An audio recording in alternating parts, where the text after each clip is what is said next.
You are listening to the Savage FINcast, episode 110, The Betterer Letterer. Chicago. A criminal mastermind called Overlord held our city in his terrifying grip. Ordinary cops were losing the battle against Overlord's super freaks and mutants. Then, a miracle happened. When I found him, he had no memory of his past. I helped him find an identity and a life. Now we have a fighting chance. Now we have the dragon.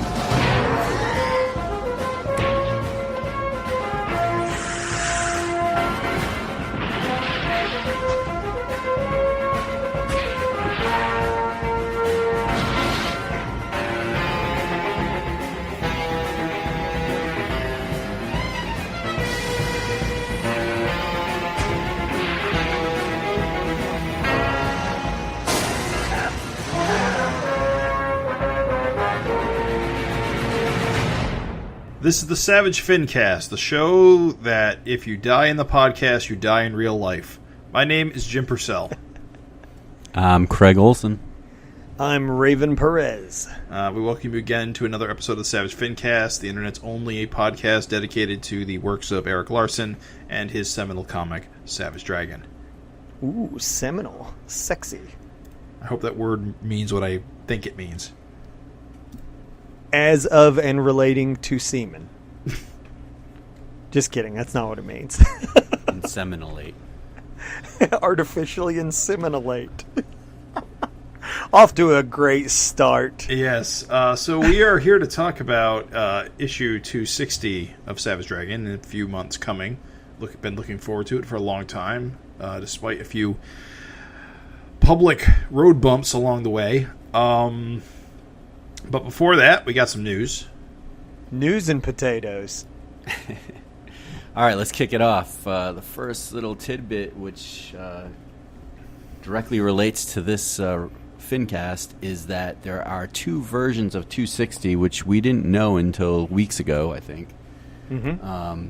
Of course, you know, every issue has two covers, kind of the modern cover with the Savage Dragon title, and then the retro cover that's got the Image Comics Presents banner and just more of that retro feel. But with this one, we've got two different letterers. We have Rus Wooton on the modern cover doing letters for the interiors, and we have Jack Morelli on the retro cover issue. So if you're not buying both covers, you might want to think about it for this issue just to have fun comparing the two lettering styles. And as most people who are probably listening to this, heard our last FINcast, know the whole story behind that with Farron Delgado bowing out. And so it seems like this was kind of a real quick kind of get somebody on, and maybe I think Erik was trying them both out. I'm not sure if he told them ahead of time that, you know, there were going to be two different versions and they were trying out, but we can talk to him about that maybe on a future FINcast. But here we are. We've got Rus Wooton, who most people would know does most of Kirkman's books, Robert Kirkman's books. He did do a short stint on Savage Dragon at one point. And Jack Morelli, who's done a lot of different books. He, I guess, is pretty well known for his Afterlife with Archie series that he did, but he's done a lot of Marvel and DC, and apparently John Byrne's digital lettering that he uses is based on Jack Morelli's lettering. So cool. Something I didn't know until I looked it up, but I'm sure, you know, on this FINcast we'll be comparing the two styles. It's gonna be fun to look at both of these and pick out what we like or don't like. He says fun. I say it's going to be a goddamn bloodbath. Just kidding. Thank you, Craig. On our second news item, kind of shocking, buckle the fuck up. Erik stated in a comment replying on the Facebook group that is the Erik Larsen Savage Dragon Facebook group that 260 involved so much writer's block. The creation was such a challenge that there were days where he seriously thought 259 was going to be the last issue of Savage Dragon. That's shocking.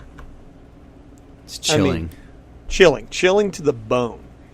Yeah, in the man's own words, just to give you a little verbatim, don't want to paraphrase if we can, he says, I've been lucky over the years to have never had a serious bout with writer's or artist block, and I really got hit hard with that. I was struggling to produce even a page every few days, and it took a long, long time to get through that. It was made worse by having to find a new letterer in the midst of it all. There were days when I thought 259 might just be my last issue. Fellas. That's crazy. Yeah, I just want to say, in light of Gold Digger, the only other true contender to the crown in my book, the 300-issue crown, in light of the news of Gold Digger announcing that they are going to stop at 300, it would have been, frankly, shocking for Savage Dragon to stop at 259. It would be like as if I feel like it would have been like the curse of Dave Sim. You know what I mean? I feel like even if Erik wanted to stop, he would close it up. Like I don't feel like he would kind of wind it down or come to at least an end of an arc and not just end it like suddenly, you know? Well, I mean, the thing, though, is what's different is that it's not like he was tired and just wasn't feeling it. Yeah. Writer's block is like just the creativity doesn't flow. And so it's kind of like it's a little bit different than the will to continue. It's like literally you just fucking can't. And just speaking from experience, you know, I'm real lucky to never have any like serious writer's block either. But I can have it in tiny small doses. And I joke about it, I call it being puckered up. It's like when you're puckered up, nothing's coming out. It's just not gonna. You're just not gonna produce. You have to walk away because literally trying harder will only make shit worse. And so, yeah, I don't know, Craig, what the fuck would happen if it's crazy. We'll get into it, but I feel like this issue, like there was no sense of like him having a problem writing it. Like I thought it was a great issue. You know, Agreed. We'll get into that, but agreed. Had he not said that, we'd never know, right? That's how I feel. Yeah, me too. Yeah. Whew. So that's it. That's all the news that's fit to print. So we got some emails. First one coming in says, Bros, I'm totally cool with Erik doing Ant number 12 prior to issue number 1, as it's a nice way of showing respect to the past creator, series, and fans. It recognizes continuity, ties up loose plot ends, and is a nice springboard into the new ongoing series. I think Erik did the same thing with an existing Supreme series over a decade ago, and it went over pretty well. By the way, Ant number 12 is a solid book, being unfamiliar with the character as my only exposure to her was in the pages of Savage Dragon. There was enough in the comic to pique my interest, and I was digging Erik's less detailed, more animated art style. So yes, I'll definitely be buying Ant number 1, as I do find the character appealing, and having Erik on writing and art duties is a definite draw. However, seeing as how Savage Dragon output has been already taken a hit in 2021, I'd prefer if Erik gets another artist to work on the book. I'm looking at you, Raven. Assuming sales of the book take off.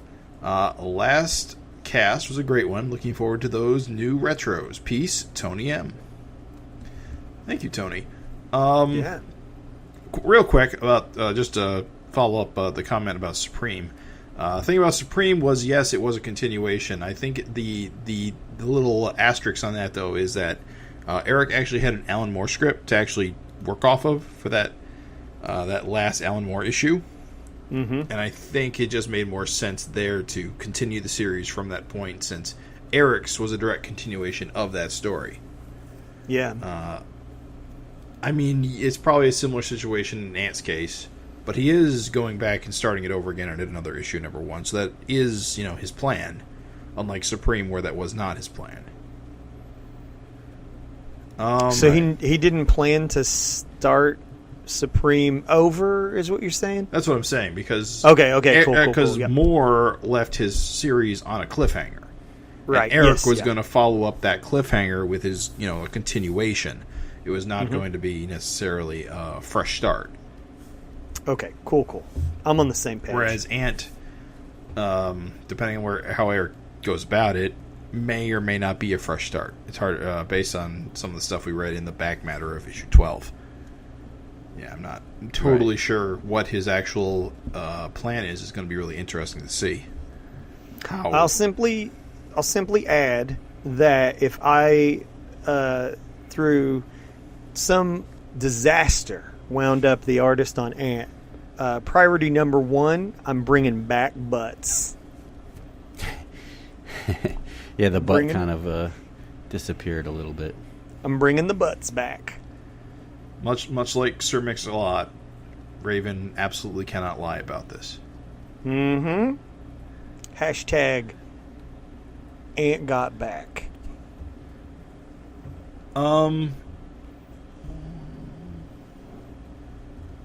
Yeah. Go on to the next letter? Yeah, let's go on to the next one. All right. Next letter is from Ron Ruvalcaba, who writes, "Hey fellas, love the show. I've been slowly making my way through the FINcast back catalog, and I gotta say, you guys are doing a great job of spreading the good word of Savage Dragon. The new episode about issues 10 and 11 continue to deliver the goods. I do feel like you missed out on a great gimmick for this episode. Not sure how technical you guys could get with the show, but you totally should have added cartoon sound effects to bleep out any swearing to mimic Jimbo's cartoon swears in the comic. Oh well, missed opportunities and all. I was also kind of shocked that you guys forgot the name of the legendary James Quinton Manning. He was the former Finhead who won the Get Your Ass Kicked by Savage Dragon contest. I know he only showed up in one panel, but to be fair, that was a pretty legendary panel. True. I'm also not sure if anyone noticed the Cyberforce Easter egg in the background of the Jimbo fight either, but I'm not going to say what it was. I'll let you guys ruminate over it. I do Lastly, like rumination. Lastly, the pinup in the back of issue 11 was in fact drawn by Jason Pearson along with Carl Story. Nice. Anyway, just wanted to say I can't wait for the next show, and I can't wait till Eric's schedule stabilizes and we get double doses with Ant and Savage Dragon every month-ish. Till next time, make mine Larsen. Juan. It's funny I didn't really know James Quinton Manning's name because it's 2/3 of my name. Your middle name's Quentin? It sure is, Raven. It sure is. Oh my That's pretty wild. God, dude, that's wild. That makes. How did you not know that then? Because we had definitely talked about it, and we talked about how he appeared on the FINcast fan page, and we just couldn't remember his name. That makes forgetting it that much crazier, dude. So, Juan Ruvalcaba is pretty well known, I think, with Finhead fans. I mean, he's been around forever. The guy is really knowledgeable about Savage Dragon, so it was nice that he wrote in. So thanks, Juan, for writing in and listening. Very Definitely active. Appreciate your input. He's one of those guys that probably knows more than all of us with Savage Dragon, so it's kind of fun to hear him chime in and be disappointed in us. Hold on, I gotta ask. Do you guys know what the Cyberforce Easter egg is? I don't. I I'm think it's ashamed to say. Cyberface. I'll probably have to actually take a look. No way. No, He he's said not gonna- Cyber Force. Yeah, Did he? Force as in the other Image team. You know. No way. There's no way. What's Cyberforce Easter egg? It's killing me. All right. Oh, I was hoping you guys knew. That's all. Oh, no. I'm gonna ruminate so hard over that. I don't even. I'm just I'm going to not look it up now and ignore you guys for the rest of the podcast. Please do. And now, for a very special letter from an old friend. Dear FINcast Coterie, I contemplated not writing in just to playfully piss off Raven, but I couldn't do that in good conscience to my podcast pals. Barry Manilow said it best with his song, Can't Smile Without You. Link to Barry Manilow's song. Gentlemen, I just had to applaud your appreciation of Grizzly's gorgeous glutes. Basically, Kim Kardashian's hirsute hiney if she skipped a week's worth of electrolysis treatments. Honest people should definitely write into Savage Dragon and admit that they rubbed one out to that image. As for... You like that? As for Captain Tootsie saving the day, loved it!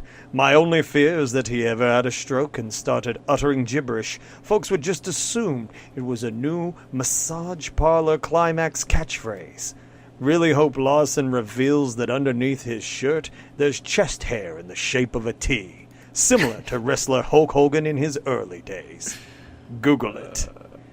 Regarding FINteresting Conversations, our Lord and Savior Erik Larsen should always be the writer of any companion book like North Force.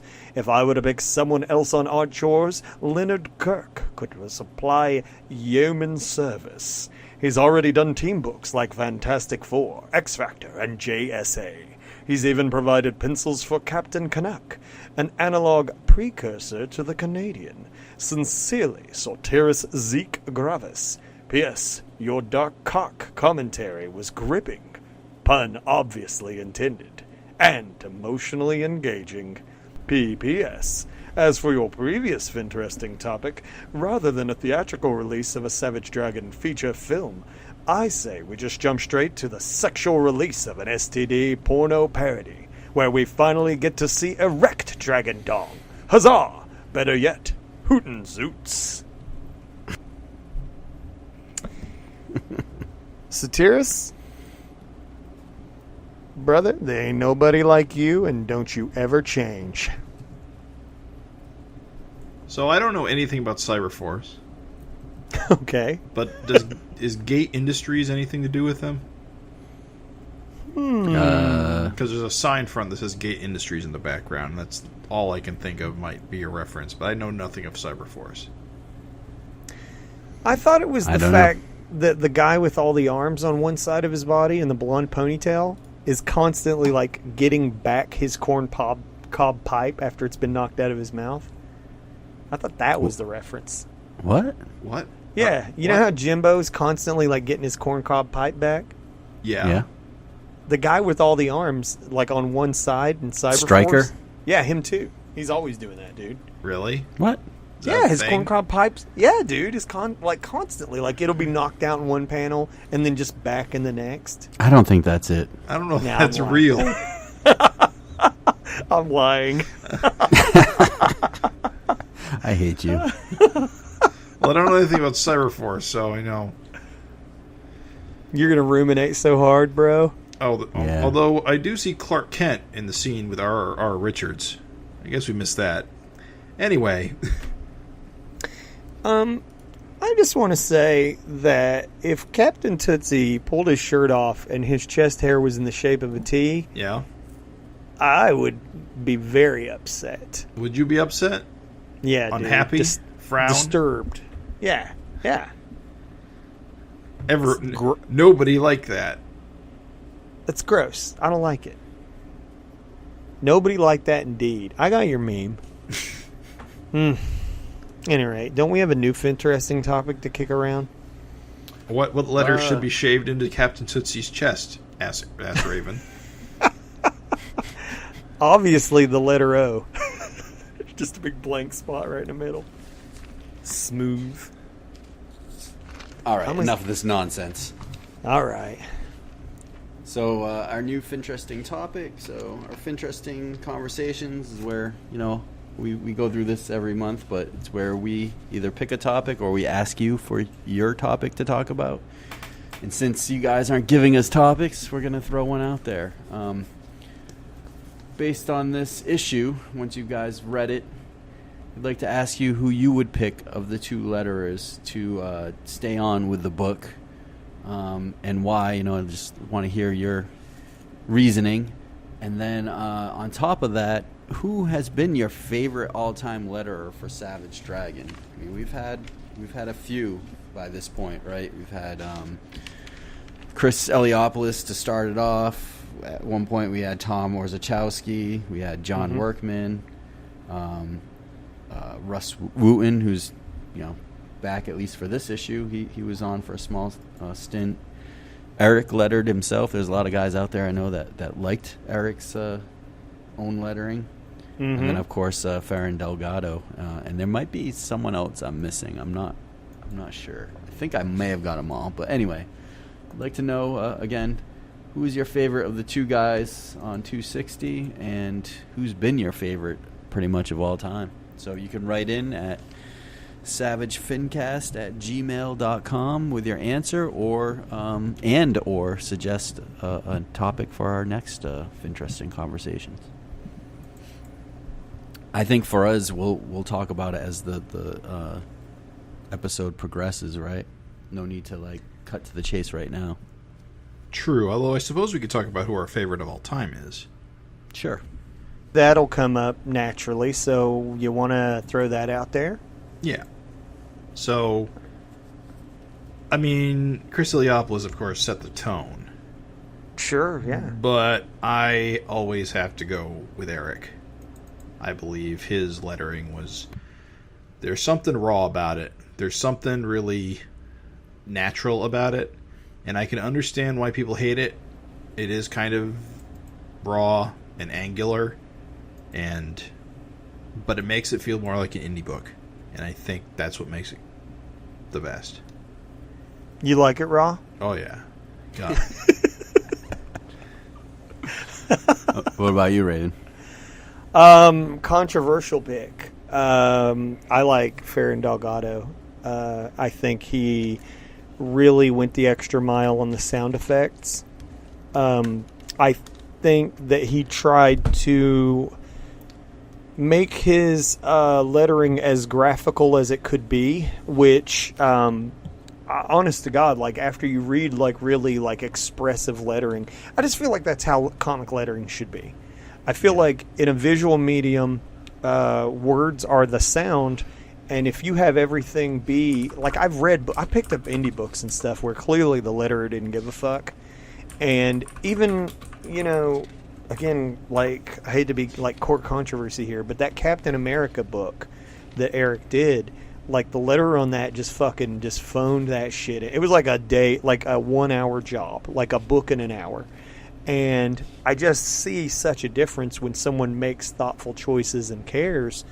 And I think Ferran really tried. And is he the zenith of all letterers in the whole world? No. But is he my favorite Savage Dragon letterer? Yeah, he is. So I know might be a little bit of a sticky wicket for people, but I liked Ferran the best. Cool. I got a few things. I do like Erik's hand lettering when it's his mini comics and stuff like that. I'm not as big a fan on Savage Dragon. I think just being spoiled by Chris E. and just the fact that Savage Dragon's kind of modeled after your typical superhero comic. Mm-hmm. I kind of like more of a professional looking letterer on it. In terms of my favorite, on one hand I like Chris E., but it's kind of an unfair kind of comparison to other letterers because Chris E.'s is all hand lettering, unless we're comparing his digital. So if I got to go with my favorite, I got to go with Chris E. because I just love the organic hand lettering and just some of those sound effects in the early issues of that kind of just became synonymous with Savage Dragon. A lot of those real angular blam, blam, blam type, squared off effects are just kind of, that's all Chris E., and it's kind of echoed after he left and kept on board. And maybe Jim said, he set the tone. Yeah, exactly. And maybe Chris borrowed from John Workman and stuff like that, but it kind of started with Chris on Savage Dragon. But if I was going to compare digital to digital, I have to go with Ferran. And the reason why I got to go with Ferran is because he just makes his digital lettering look organic. It looks handwritten. Yes, dude. And even you'll see on 260 with the onomatopoeia type designs. For some reason, a lot of digital letterers, and maybe it's just a time thing or whatever, just can't get those sound effects to look natural. They look like stickers. We talked So about it. If you recall. I think I'm actually doing research on that right now. So here's what I recollect: when Chris Eliopoulos came back in issue 186, I think, he had switched over to digital lettering, and I believe we all commented at the time because we were doing the FINcast at the time that his sound effects kind of looked like stickers because they were kind of on top of everything. Yeah. Either the line weight was off or what have you. The line weight is too thin. Yeah, it's almost always that the line weight's too thin. Right. I was trying to remember exactly who that was, and I'm pretty sure it was Chris Eliopoulos returning on issue 186. Right. And I just feel like somehow Farron was able to like balance that to make it look almost hand-drawn. Yeah, like I said, it was graphical. Like, that's the thing, is like it looked like graphical effects. So, hey guys, if you guys have thrown that out, can I suggest an 11th hour Hail Mary addition to this FINteresting topic? Okay. That I think might be FINteresting? All right, don't screw it up. Oh, that's good, dude. I got one locked and loaded, too, an answer. Who would be your dream letterer to have on the book? I am not a letterer person, and here's the thing. I know John Workman is really good because I think his lettering on the Green Lantern series with... wait, was that John Workman? Hold on, I got to double-check something. he did like... Anyway, he's done a lot, John Workman, and I know he's a good letterer, and we've already had John Workman on the title, so, you know... Well, if he's your dream, dude, that's fine. Dream big, I mean, however crazy you want it. Alive, dead, it's a dream. So John Workman's your dream letterer? Put a pin in that while I double-check something. All right, Craig, what about you, dude? Or do you want me to go to buy you time? Well, I feel like we've had two of the best with John Workman, Tom Orzechowski, and, well, I'd say three, and Chris E. of, like, all time for comics. Oh, for sure. If we're going to stick with, like, digital stuff, I wouldn't mind... it's your dream, dude. It can be anyone. Well, I don't know. I mean, maybe, like, maybe seeing anyone living or dead? Alive, dead, anybody, dude. It's a dream pick. See, that's what makes it different than the other, like, two questions. Guys that did that. Like, Dave Sim had great lettering. Mm-hmm. Eisner, dude, Eisner, yeah, throw him on there, dude. Dream pick. I don't know, man. I just feel like I've liked John Workman. I've liked Chris E's. I don't know. Okay, so I verified my facts. I don't have them. It wasn't John Workman, but I did figure out the letter we forgot. Okay, and that's Steve Olive. Oh, of course, and he's my dream pick because. The lettering he did on that Green Lantern series with Liam Sharp and Grant Morrison is insanely good. Mm-hmm. And I recall his lettering on Dragon was really good. So I'd like to see more of that. I don't remember him on Dragon. I thought he just did colors. Oh, is that the fact? Hold on, you might be right about that. Hold on. Wow, I'm an idiot. Hold on. This is the kind of shit that drives listeners wild, too. Yeah, sorry. Like Steve Olive did Oli Optics, which is like early Image, did a lot of coloring. You remember the Moon Crew? God damn it. Okay, yes, Olive was the colorist. Don't listen to me, guys. I'm an idiot. But I do know who the letterer is now. Okay. And it's none of these people. Okay. It's Tom Orzechowski. Okay. He's a really good letterer. I like him as a letterer.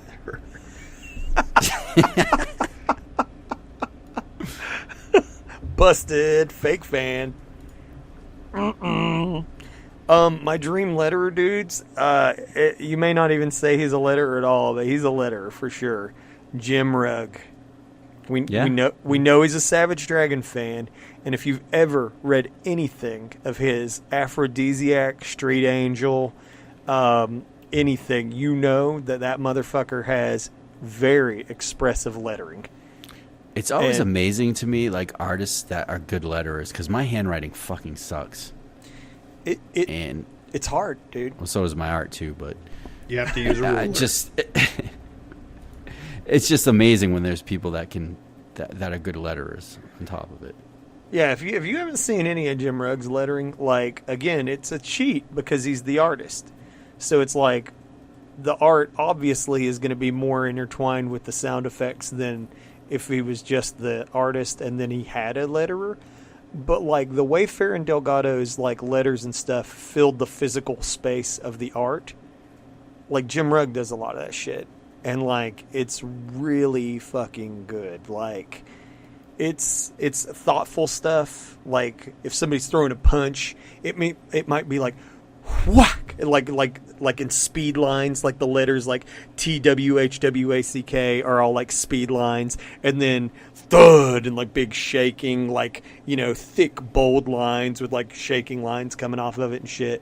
Or like if somebody's bashing through a brick wall, like the bricks might spell kapow or something like that. But like I think he always does like really incredible shit with lettering, and in a dream scenario he'd fulfill his destiny as the letterer on Savage Dragon. But whatever, you know. So guess what? Tom Orkowski has already lettered Savage Dragon. Yes, Nice. we've talked about this 5 minutes ago. Yeah. Well, I just caught up. That's okay. Do you We think forgive he has a letter T in his chest hair? Probably the O for Orkowski. The I O. think his whole name is tattooed on his chest. Nice, dude. And when he eats spinach, like it moves. Oh, we're off the rails, bros. If you would like to go off the rails with us too on this letterer journey that we took, please send us an email at savagefincast@gmail.com. Comment on the Facebook group. Comment whatever, you know, fucking we're everywhere, baby. Just comment. That's all. Just get it out there. Reply to us, please. We love hearing from you. Agreed. And with that said, you fellas hungry?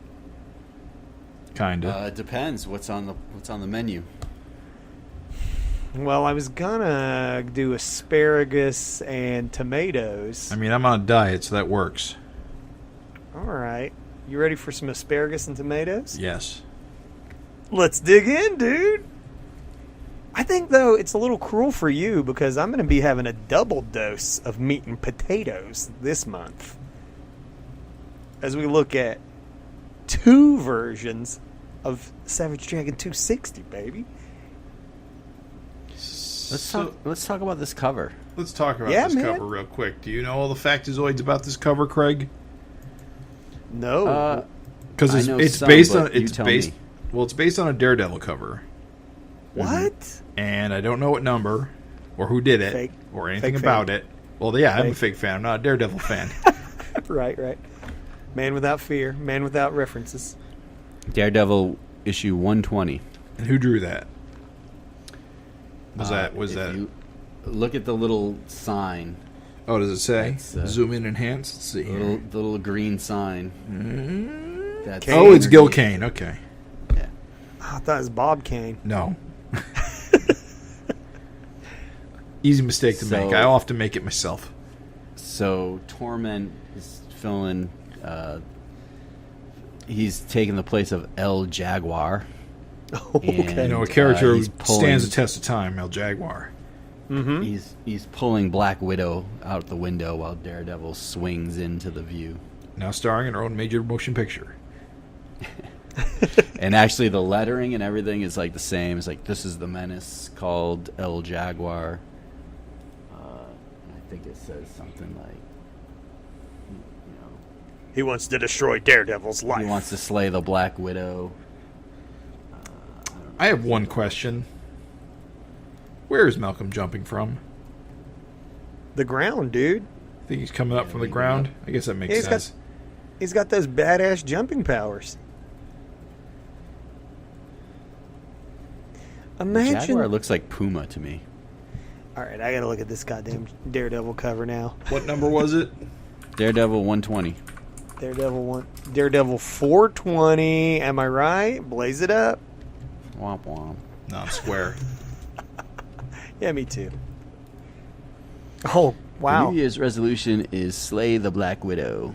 Season's greetings, Hornhead, and a Hydra New Year. Well, the boxes are similar, but Jaguar dresses like a pervert. I mean, it looks like a dime store. What the hell's his name? Crab and the Hunter. Oh.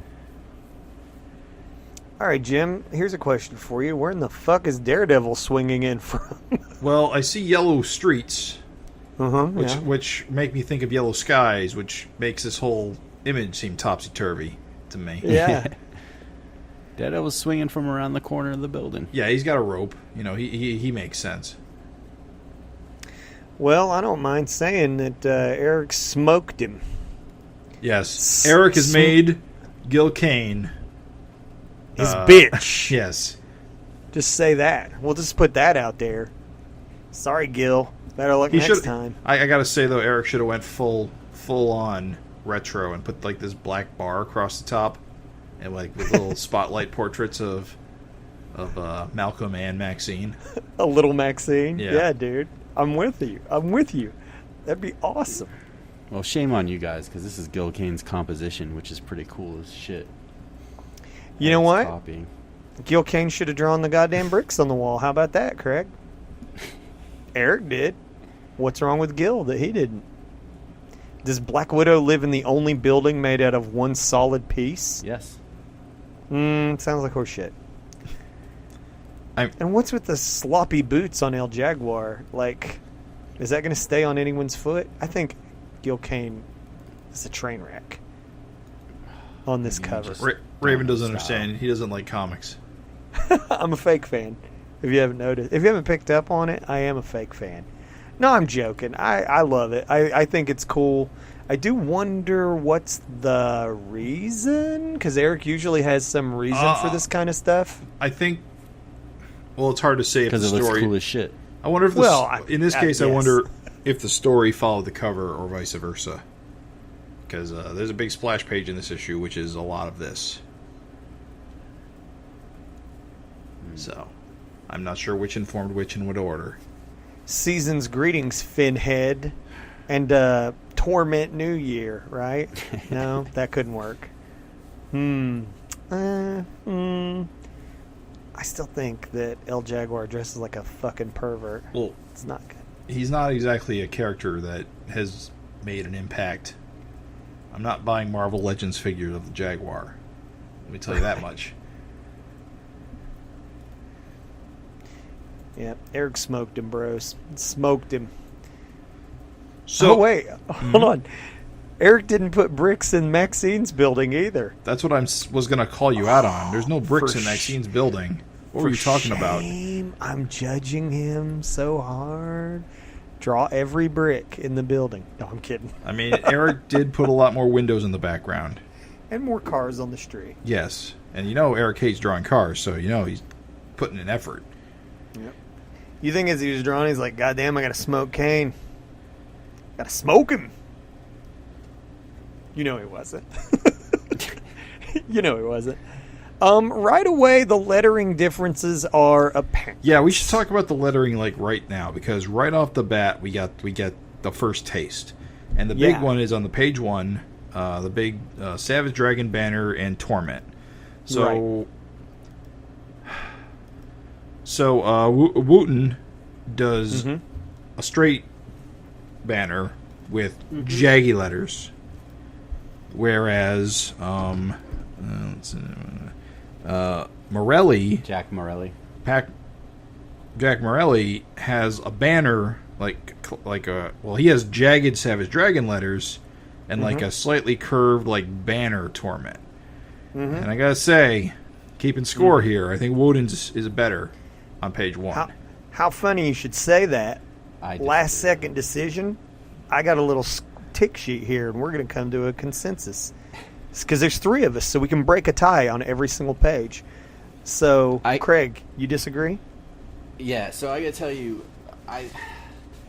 this is weird, because I looked at the first page, and I was like, man, Morelli, definitely, like, this first page, I like Morelli way better.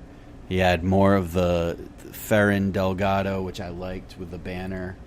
The Savage Dragon looked, to me, better. I just thought it felt better. Even like the circle where the brought to you by, I liked Morelli's better. So I'm like, oh man, this Morelli guy is like hitting it out of the park. Like I think I'm gonna really like his version better. But I gotta tell you, like I looked at everything throughout this book, and we'll talk about it. You know, I'm sure like on most pages. I looked at the dialogue font. I looked at the balloon shape, the balloon placement, the sound effects design, and I feel like each page is like one guy, then the other guy, then one guy, then the other guy. There was no like clear favorite for me. It was like really hard for me to do, and I really thought after looking at this first page that like I was going to be Jack Morelli all the way. And it, you know, it's weird. Like some pages one guy does it better for me, and then some pages the other guy does. And I have a somewhat similar experience, because this first page by Wooton I thought was going to be indicative of my overall favorite. But when we get to the end, I'm going to have more detailed opinions on that. But right off the bat, two things about Wooton's first page that I think are overall better. Okay. So I like how Torment has a drop shadow, makes it jump out with Paul here punching a rock with his new robo hand. So I think, in a way, the drop shadow makes it look like the Torment is jumping out at me with the rock busting. Like it. Okay. Other thing I really like, the circle at the bottom, as Craig mentioned. He does this really cool jaggedy line thing. Yeah. And I really like that jaggedy line. That's a cool jaggedy line. Yeah. Whereas the other one is more clean line, which I Straight. not as big a fan of clean. Yeah. Now, however, I do want to amend this. Likes his lettering raw and dirty, if you're listening. So here's the thing: Wooton makes the word Savage Dragon very straight and clean, gives it a little drop shadow, but it's straight and clean. Whereas in the other one, it's jaggedy, and I got to give it to the jaggedy drop shadow of Jack Morelli. In this case, but you know, that's 1 out of 3 elements. So in this case, Wooton wins. Yeah, I'm giving my point in the to numbers Wooton. game. Yeah, I'm giving my point to Wooton, so that's 2-1. Oh, and on this page. I also have to just say real quick, I just don't like ribbon banners. I know they're old school. Sure. I'm not a fan. You know what I didn't like about the ribbon banner as opposed to the Torment bacon strip? Yes. The ribbon banner touches the edges of the image. Yes. Like tangents. Tangentially, right? Whereas the Torment bacon strip bursts past it. It does. Yep. And that's a good contrast to up above. Savage Dragon is flush and square. Indeed. So I like it better. I got to give this page to Rus. So that's 1 point to Rus. Sorry, Craig. Better luck next page. Well, next page is mostly just word balloons. Right. So no sound effects, no banners. But appreciate, if you will, since we're getting into it, the fact that Jack is inflating his balloons. Like, there's an organic balloon inflation here and there, whereas Rus is doing a lot of straight circles and ovals. I like the tighter balloons. I feel like Jack's balloons have a lot of space in them. Okay.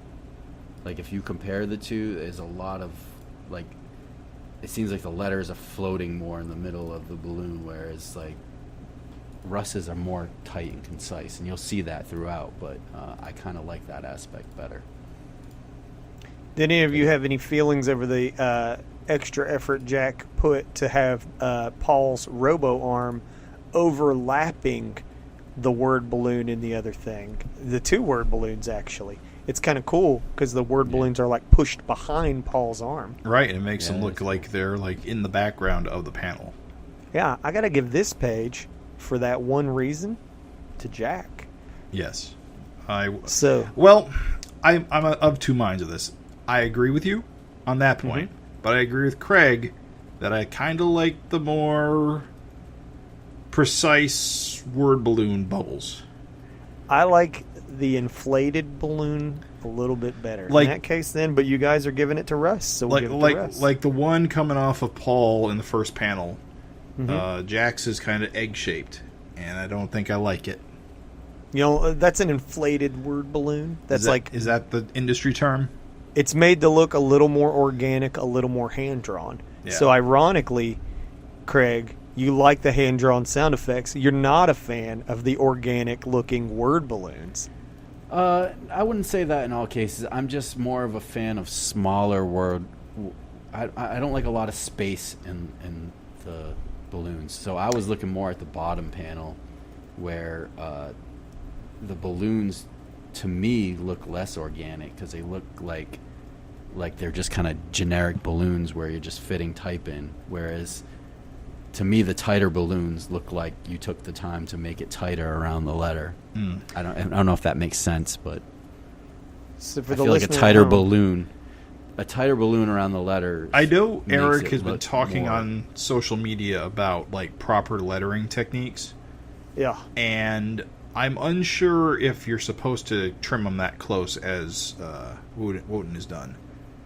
Well, again, inflating balloons is considered good lettering. So, ironically, what Jack's doing here is considered good because it's more thoughtful. Right. What Rus is doing on the left-hand side here is it's more like just ovals and circles. And even though it's tighter and so it covers less art, it's considered less appealing, if you can believe that. We do What do need you to guys think also of the talk. story? Yeah, I was gonna say. I don't want to just talk about just the letter as the whole issue, but Right. we could. But the story is pretty important. I think it's awesome as shit that Paul is sort of got this like friendship with this fucking guy, Joseph Strange. That's so cool. Like, isn't it kind of neat that like that guy was like, nah, just in the last issue, like, sorry, bro, that's just not my reality. And he's like, Paul's just like, fuck it, dude. Like, we were bros. Like, give me that robot arm. Isn't that neat? Yeah, Don't you guys think that's cool? I like the nice little fix how you could get like Paul onto this reality, and with the merging of multiple worlds, that people still, even though he's not the dragon they know, they kind of know him. It's like a nice cheat in a way. Yeah. It But, also makes the merging not be unimportant. Right. Like the merging, which happened and was so important, kind of felt like it faded away into nothing for a while. And then, like, now here comes Paul, and it makes the merging very important. It's basically how Paul knows everyone. It's pretty cool, too, to have Joseph Strange, who's kind of fills in that Rex Dexter void. Right. Yeah. Like, to have a super scientist guy that could kind of invent things it's always a nice character to have around. And I really appreciate that Erik had Joseph say that he's like, well, it's not as good as Super Patriot's arm, but it's pretty cool. And I was like, oh, it's nice, dude. I like it. Yeah. Yeah, this isn't going to turn into a big gun. Yeah. So, just so we're keeping score, though, you guys gave this page to Rus? Yes. Okay. This page. Keep going. Okay, let's keep going now. On this next page, story-wise, So, Broski's, Jim's got to be happy here. oh right? yeah, I'm totally thrilled that Malcolm is pissed off at everybody for just accepting Paul like they have. Malcolm is absolutely right about this. He It's is perfect. 100% correct to be skeptical, As and, I'm reading also to be this- obnoxious, be annoyed by it. As I'm reading this, I'm hearing your approval, Jim. I was like, Jim got his way hard on this one, dude. Well, this has been peppered in the last few issues, so you Right. know Malcolm's been pretty like, if not anti-Paul, just kind of anti. He's not my dad, right. because he ain't your dad. Don't let anyone tell you different. Yeah, but like to the point to where he's not even going to be his best man? You don't know the man. You know how weddings go in Savage Dragon? True. Usually a shit show. That's a great Maxine, too. Yeah. So much good art on this. Malcolm's expression when he's like the panel where the third one down where he's like, and I resent. Yeah. Good Malcolm and like such a great Maxine, dude. Ooh, it's a good I page. did spend some time trying to figure out what the deal with Maxine's blue shoes were, only to realize now that she is standing on his knees.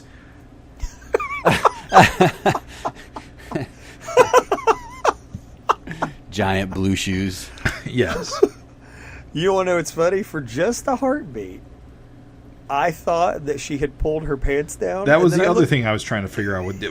This don't make sense for shoes, so she must have pulled her jeans down, but she's not wearing any jeans. Right. And I was like, you moron. She's standing on his knees. On the lettering front, this one I got to give to Jack, if only because I liked how in the first Maxine panel she's got her word balloons connected at the top, and also I think the bottom word balloon being closer to her rather than stretched away is better. How about you, Craig? I felt the same for the same panel, but I like it because the lettering was like, especially the no's and yeses were more emphasized. Pronounced. Yeah, just from a design standpoint. So that's why I liked it better. Guess what?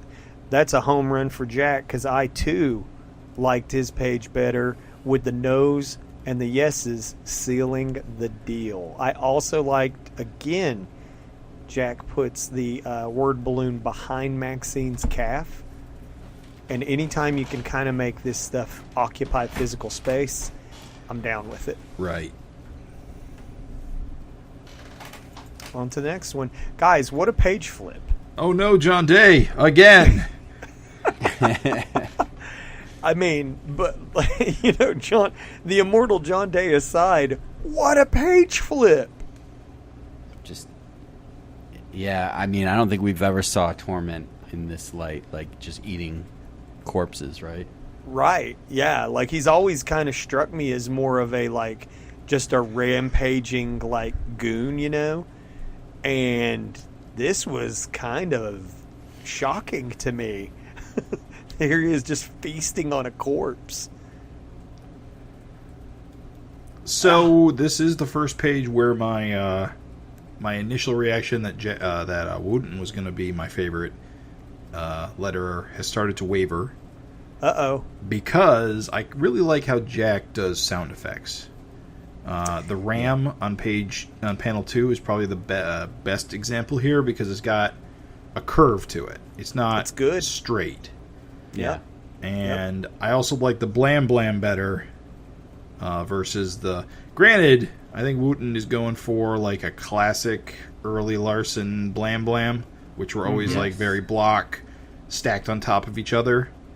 Right. But I still kind of prefer this, where it's a little bit more irregular and separated. Yeah, I feel like Rus is going, like you said, more for the Chris E. Yeah. Like that kind of blam has always been synonymous with that's how you draw a gunshot in Savage Dragon. But I feel like the blam blam is more like the old school Artie Simek, like what Farron Delgado was going for. And I agree with you, like the sound effects, I feel like overall look better with Jack stuff. Mm-hmm. I'm not a fan though the font he uses for Torment. I feel like his Torment font in the square. Yeah, I don't like the square. I don't like this dialogue boxes either. That's my one down on Jack on this one.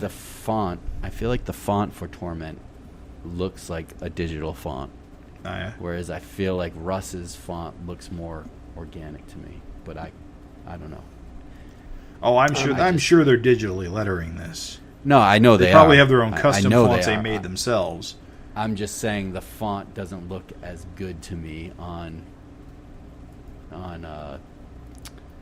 Jack's as I like Russ's font better for Torment. Gonna agree with you dudes on a lot of points. Ram, to me, Russ's Ram looked like just a sticker. We were commenting about that sticker look. Mm-hmm. Right. His Ram looked like a sticker, whereas Jack's kind of had that, like you said, physical, like it's coming out, like emphasis. And I think its curved nature plays into the fact that he swung his fist more. Yeah, absolutely. It follows the eye, which I think is just generally more appealing. I do appreciate the blam blam, the classic blam blam better that Rus did here, and I liked his Torment word balloons better. I think they looked cooler than the square, like that jaggedy wavy border looked just better. But in the end, I see for me a lettering sin I do not love, and that's when the tail of a word balloon goes off the panel. He didn't mean that. The way the word balloon tail's pointing like up and off the panel. To me, Who's on which one? At the very last panel, blam. Oh, because his on head's Rus's. off panel. Yeah. Right, his head's off panel, but you know what I think works just fine? I think he didn't mean that. Just pointing in Torment's general direction works just fine. I know it's a nitpick, but bros, I'm always going to choose a tail just pointing at someone on the panel than shooting off. So Gotcha. I'm giving Jack this point. I think that's another one for Jack. Yep. All right, next page. Bros, love when Savage Dragon tonally shifts. I love when it's like on one page a guy's just getting fucking eating. Paul stands on porches a lot, I find. Well, maybe no one trusts him enough to come inside with his big metal bushwhacker there. I like these classic Larsen shades that William's wearing. Yep. Old man William, right? This is the oldest looking. I know we've seen him, but like, is this the first time we've seen him since the Sunday Funnies? Yeah. Yeah. Oh. And he definitely looked, he looked Doonesbury-esque there, but I guess it's still Doonesbury-esque in this style. He's fucking old, dude. I'm sure aging, he's man. typing on a typewriter somewhere. Keeping that hair, baby. Well, he's got to be, what, in his 60s? Mm-hmm. Yeah, because it's been almost 30 years, and he would have been like, what, 30-something when the book started? I gotta imagine. This is funny, dude. I mean, there's not too much to say other than it's cool to see William, and it's just funny, like, Paul making this, he's trying to make a compelling argument. Like, and even to say, dude, we even shared bodies. And he's like, Malcolm turned you down, didn't he? He's like, was it that obvious? It's good comedy, man. Good Larsen comedy. I also really appreciate that foreshortened hand on Paul. Yeah. In the top middle panel. Really like that. Yeah. Good stuff. Good stuff. Lettering wise, So the I know important it's kind question. of a, So this is this is an interesting. This is a boring page for lettering, but I think. Well, sorry, you were about to say something. No, I'm just saying, who do you guys give it to? So, one thing I think I've noticed with this page in particular is that Jack's letters, I think, are slightly smaller than Wooton's. Okay. And I think on this page, I gotta give it to Wooton because I think the slightly larger letters look a little better. Especially in like the second panel where Paul's like giving the life story, but it looks even better in the fourth panel, whereas in Jack's it looks a bit tall and skinny. It's too stacked. It's too stacked, where it looks a little better spread out in Wooton's. So I agree. I got to give this page to Wooton. What about you, Craig? I agree. That fourth panel, it's like a lot of it is just one word stacked on another word, and so it looks too skinny. I am going to seal the deal with the home run for Rus. A three-peat, because I also like it. I agree with everything you bros said, and in addition, may I add, anytime that you can push a word balloon flush to the top of the panel for me, I know it's so weird to say that's a win, but that's a win for me. Because it's the word balloon like almost getting the fuck out of the way. Right. And I know that's just preference, but I like it. And I like you see Malcolm turned you down, didn't he? Pushed up to the top. That was in your dimension. Pushed up to the top. Was it that obvious? Pushed up to the top. So it's like anytime you can just get those word balloons up and out of the way of the art, let the art shine, baby, I'm for it. It's a three-peat. Rus, you win this one. Guys, if I can draw your attention on this next page to something that I find subtly hilarious. Look at the boobs on that mannequin. Yes, they're quite big. But what's funny is that mannequin is bustier than any woman on this page. So, Paul getting married to Alex is new information, right? We weren't told that, right? I thought we were. No, we were. We were like, is that a joke? Is he like? Yeah, it was we jokey. had this discussion. Yeah, it was jokey. That's right. We thought. Because Angel's not married yet, because Frank's still in America. Right. And I think we made jokes about Alex and Paul stealing Angel and Frank's thunder. That's right. Yeah. Yeah, the massive faux pas. Right. Yeah, because remember Paul cracked the joke. He was like, Alex made a joke. He's like, well, if it's tacos, then I guess you're not marrying me or whatever, you know? And we're like, oh shit, is Paul getting married to Alex? The dream. Listen, I've been rooting for Alex. Well, to fucking tie the knot all these years. Getting that second prize. Yes, doesn't matter. I like that Paul's in the picture because it's bringing Alex more in the picture as well. Yes, dude. Classic original universe Alex. Her and Malcolm and Angel are the only ones, right? Mary and the doppelganger. Doesn't matter, dude. And another time. Yes. Well, no. Also, there's a Janie and the Johnson twins. Right. Okay. That's right. Ever since the kids came, that's more from the original Image universe. Right. Okay. And She-Dragon. Amy's from the original universe. No, she got tossed. No, she's Savage World. Never mind. She was just in Dimension X for a while. Correct. I gotta say, I like the idea, Alex, of she's just like kind of doing it low key. She's just not even gonna have a white wedding dress, you know. She's gonna have that fucking ugly wedding dress. It's not ugly. Dude. It's like beachwear. It's kind of like, would you really want wedding pictures in that dress? Maybe. Orange and red, no. Of course, I can't tell. Is Angel trying on wedding dresses, or is she trying on bridesmaid dresses? Because her bridesmaid dress is a lot more fancy than Alex's like first choice here. So it fits the punchline. It does. I think that's the point. Yeah. It fits the punchline. Oh right. Yeah. Angel slimmed down. A little bit. It's kind of like, again, more plot progression, you know, on that little thing. But also, too, we get a glimpse of the future. Like, we know when Paul and Angel, or Frank and Angel get married, they're going to try and go big. So that's kind of a cool little, like, just a little subtle drop. Yeah. Ooh, I can't wait for that big wedding, dude. I'm going to say something kind of probably controversial. Well, not controversial. Probably more like insulting to all women. How dare you? I can't wait. Jim's never a chauvinist. Are you sure? You're gonna get us canceled. I don't think Angel's traditional haircut matches her current body type. That's a weird take. How so? In what way? I don't know. I mean, I've always kind of liked her hair, but it's a lot more bowl cutty now. I don't know. Makes her head look big. I don't know. I don't have a problem with it. How dare you? I'm saying it's time for a new haircut. That's what I'm getting at. Hashtag Jim Purcell's a monster. Trending on Twitter. She's looking kind of... okay, I'll narrow it down. She's looking kind of Karen. A little too much Karen. Karen, get out of town, dude. I don't think there's anything wrong with her haircut.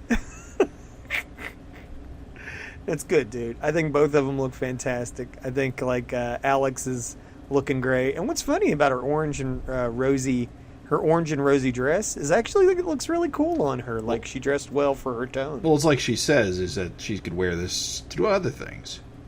That's a funny sentiment. Don't you think that's like maybe too casual? Pragmatism.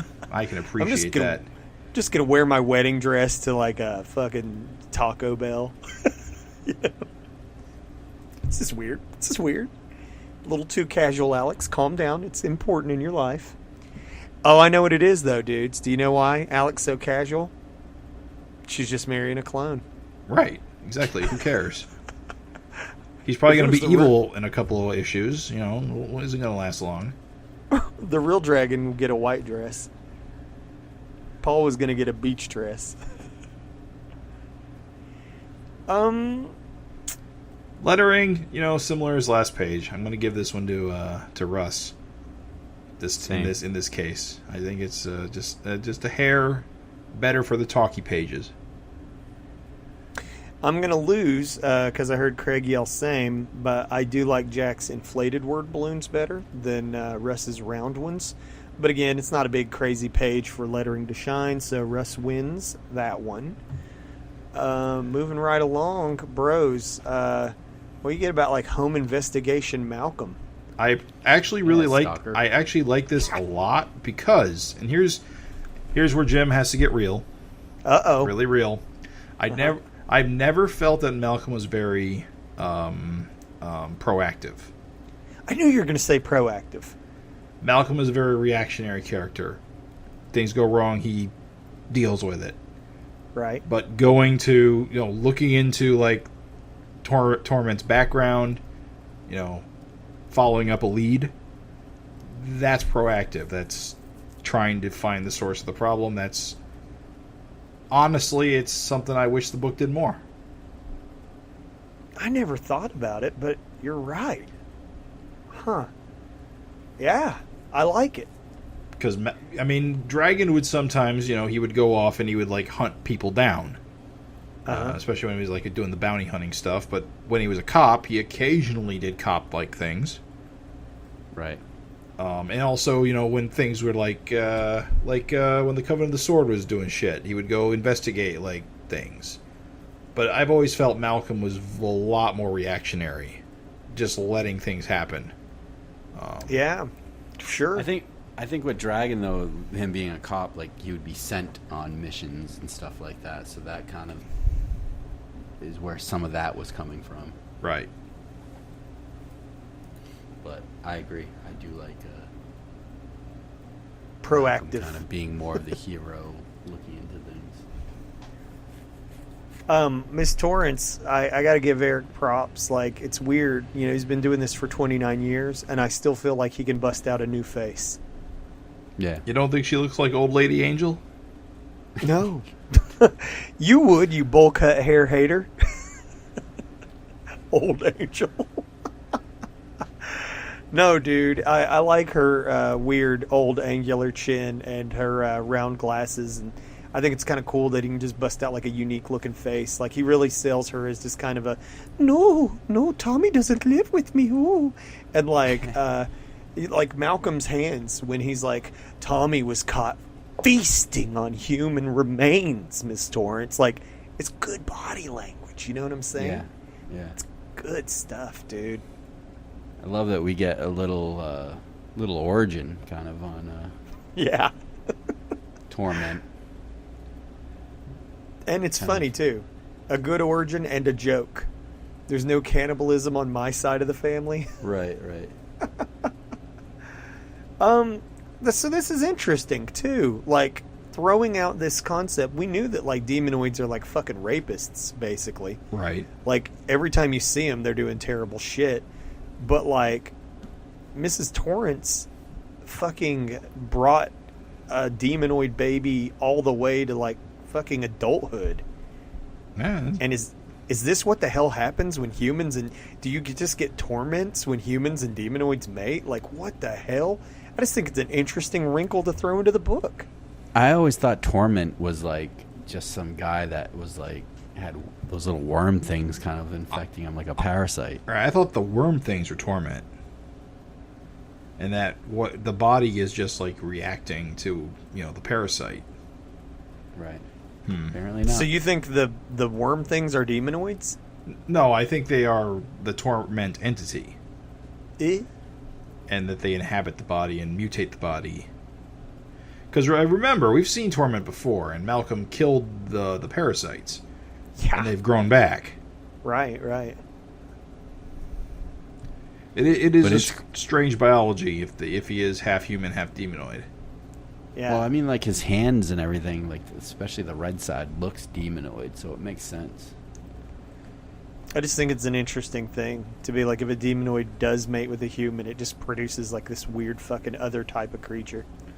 And who knows, maybe they age faster, and that's why he's like childlike. Yeah, infantile. Question: who'd you guys give this to in lettering? I'm gonna give it to Jack, if only because I like the knock knocks better. Yeah, absolutely. But I gotta say, I know you like putting like word balloons behind things. Uh-huh. But I think in panel 4, when Jack puts them behind Malcolm's hands, it kind of gives Malcolm a case of the baby hands. I'll agree, actually, with you that I actually do not like that. It's funny you should say that. That's actually an instance where I think putting the word balloon physically behind something doesn't work.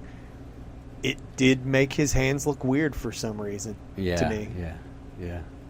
I also Baby hands. I also don't like Jack's lettering on panel 5 when you compare it to like it's the bubbles on 5 compared to like the bubbles that Rus does on panel 5. Right. Agreed. I think the problem might be like the thick connecting. It just takes up that and just takes up so much room. It just seems unnecessary. Like You mean the big, bubble. tall, wide balloon, right? Yeah, I mean just overall how the bubbles take over the panel. Right.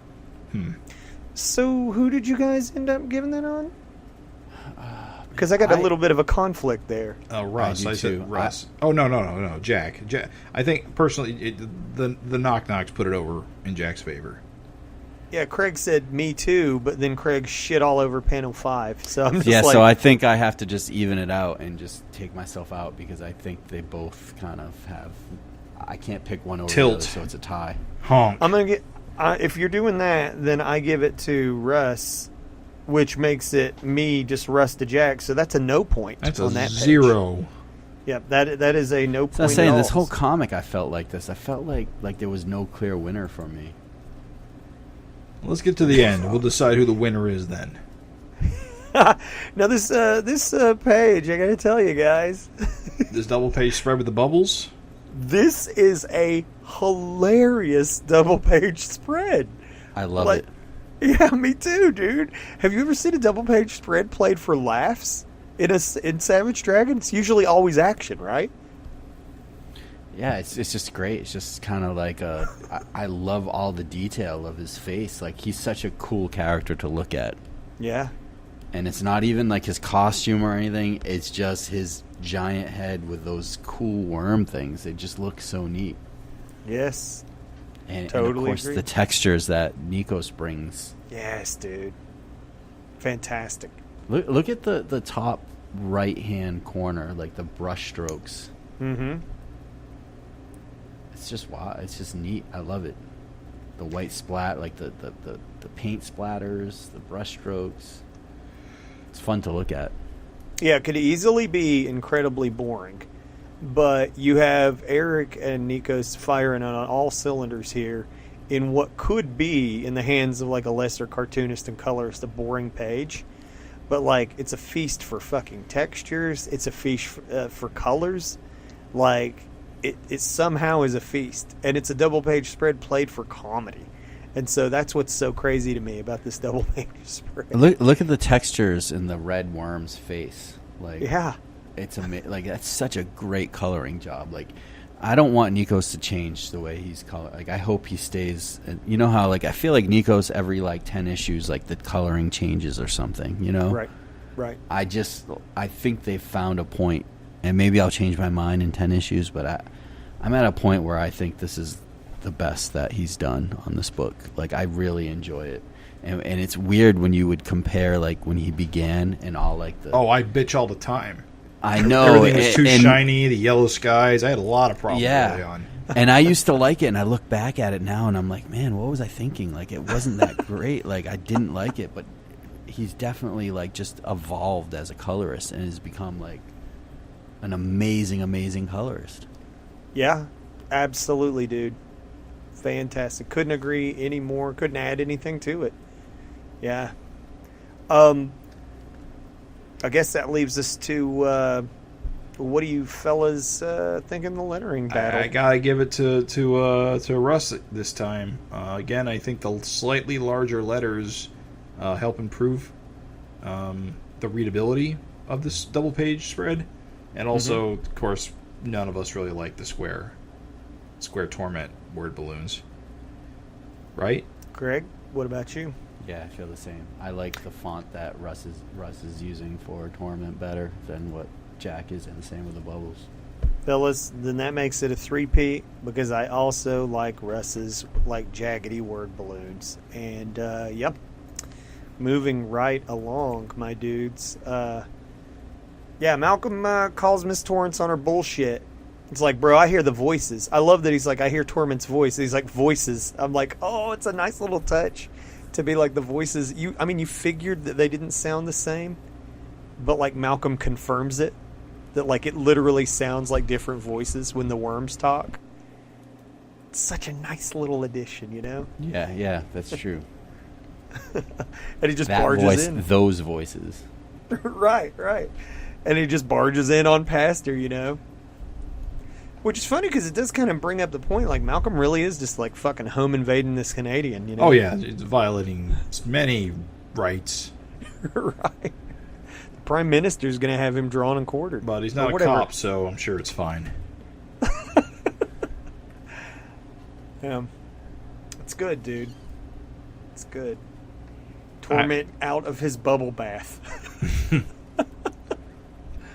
I guess I'm going to say it's tie on this one, lettering-wise. Yeah, it's fine. They're both basically the same, to be honest, in this particular case. Okay. What about you, Craig? I think I'm going with Jack on this one. Explain, if you will. I kind of like the first panel of the more curvy kind of tail on the balloon. Mm-hmm. I know you don't like the tail going off panel in the second. Right. But I don't know. I don't know. That's about it. That was just hard. I could go tie on those two. Well, then I'm going to tip it. Close.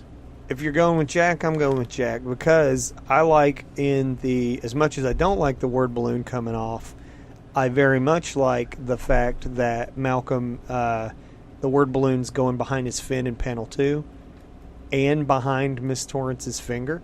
That's an instance where sound pushing into the background, I think, super duper works. Because the word balloon is also behind the other word balloon. Right. Yeah, so it's like it's behind the other word balloon, it's behind the finger, it's behind the fin. And, I think that's a little bit better than how Rus did it, where Rus just, like, slapped an oval over Malcolm's fin. I see. And so, yeah, I'm giving it to Jack, so that's one for Jack. All right, so next page, we see our man Paul. Good old Silverhand makes the stage on his wedding day. Should have worn a glove. Should have worn a glove. Would that have not looked weirder? Just one white glove? I don't know. We've been over this before, but I always wonder about those ridges just ripping the shit out of your loved ones. No. You just wear like 2 gloves like Mickey Mouse. No, dude. Well, he is in a tux, but I guess gloves are more for help. Never been watching a lot of Downton Abbey. Butlers wear gloves. P.S. Malcolm called Paul's fin a green turd in this issue, and I'm did. not gonna not mention that that's awesome. So just saying Yes, that. he says it so we don't have to. Yeah, I love it. So funny, dude. I love that he's busting on Paul's little fin. This is cool. Even though I do like Williams. Mm-hmm. Oh, I was gonna say, even though Williams seemed a little cold on the porch, he seems a little nicer here, right? You know, just asking Paul if he's nervous and stuff. Yeah. A little warmed up, maybe. I kind of like Old Man William. Me too, He looks dude. cool. Yeah. He's aged up. I like it.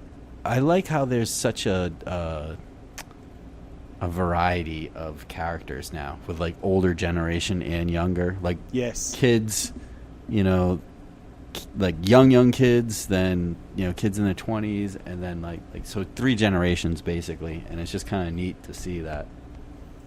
I'm going to bust some chops. When DC did their big push for finger quote diversity, they got rid of a lot of old characters. Like old people. Like DC had a bunch of old fuckers and bald people and just all kinds of diversity, really. And then when they're like, oh, it's a new 52. Raven, those are called the Justice Society. Right. Well, I'm just saying, I feel like they flushed a lot of that shit down the shitter. So it is cool to see like this book that has multiple generations, and you have like just old dudes and stuff. You don't see a lot of old dudes in comics. That's all. The Justice Society full of old dudes. Yeah, they're from the 40s. Talking about Jay. Garrick the Flash, yes. Yeah. All right. Just checking. With his big Super Bowl hat. They're still around. I mean, they were put on the shelf for a while, but they're still used again now. They still use that guy. It's basically like a pill head. Like he takes a magic pill. Oh yeah, Hourman rules. All right. Although he's a pillhead. I think his grandson is Hourman now. But anyway, yes, he does take pills to be strong for an hour, as many men do. It's problematic. That's a dick joke. I can do them too, Raven. I can like do them too. Mr. Purcell, I will always stop and appreciate a good Viagra boner joke. Thank you. Thank you. I don't want to feel alone all the time. I don't want to be the FINcast scumbag. Too late. So, yeah, so I guess wedding on the beach of Lake Ontario? How romantic. You guys ever been to a beach wedding? No. No. They're cool. If you ever get a chance, crash one if your friends aren't having one.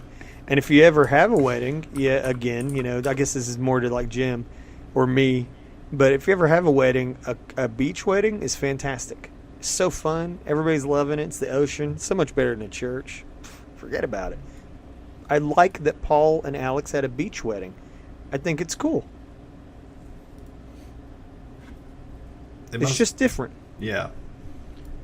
There's been a lot of weddings in Savage Dragon. Funerals, too. I was expecting... were you guys expecting some foreboding thing or something? Dude, they foreshadow it here. I mean, absolutely. Yeah, because He talks about Bronze Man, and I was expecting Bronze Man to show up like... Me too, dude. I was like, God fuck damn, you, Paul. I was like, if Bronze Man kills Alex, I'm going to fucking kill myself next, dude. Bronze Man just bursts out of the sand. Fuck you, Dragon. I've been here the whole time. I've been waiting. Finally. It's all according to plan. No.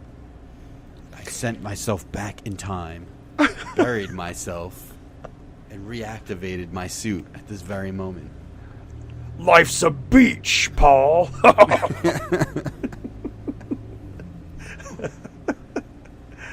Yeah, man. I thought they were foreshadowing. I'm so glad you said that, Craig, dude.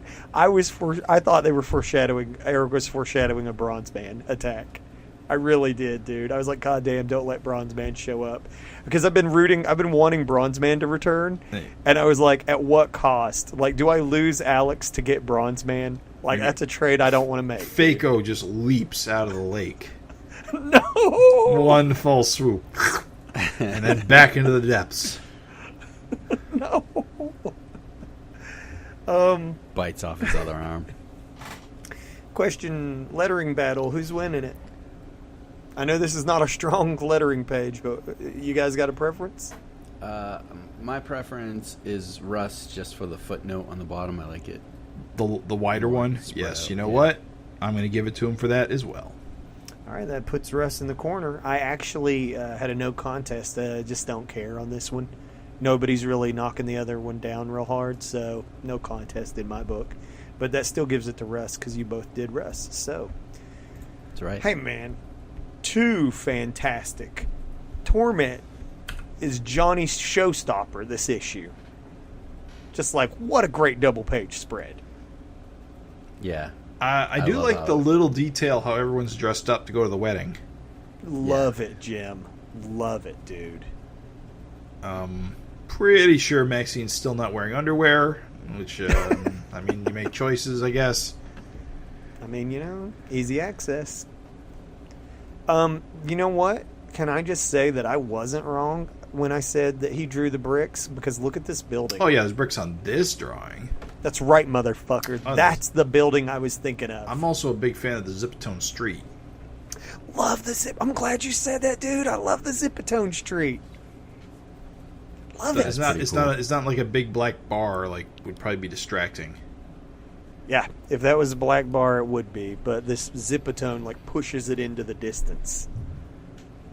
I do find it interesting how Torment doesn't talk, but his head things do.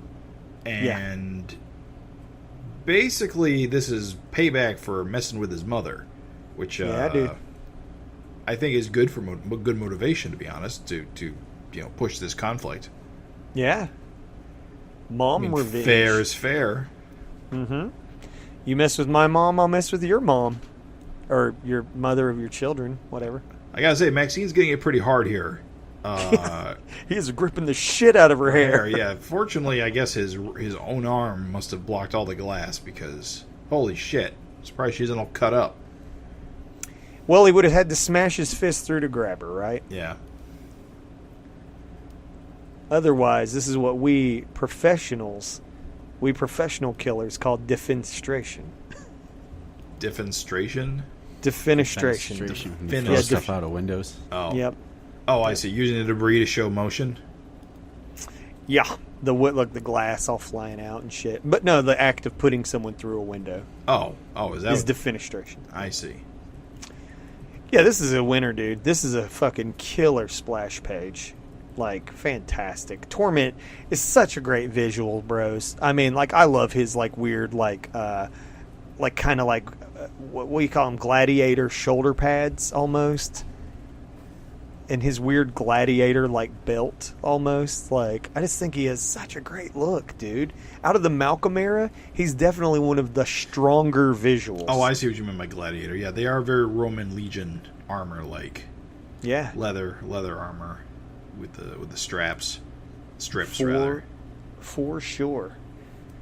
You know, I'm still kind of ruminating on the Bronze Man. Did we ever talk about Erik's cover for 264? No. That had At Last All His Secrets Revealed, the story of Paul, and it has I'm the pretty Bronze Man sure on the we cover? did talk about that. I don't know if it was last episode or the episode before, but I'm pretty sure we talked about it. Yeah, I think we did talk about it because I was like, I could check our timestamps. Let me go do that. Gotcha.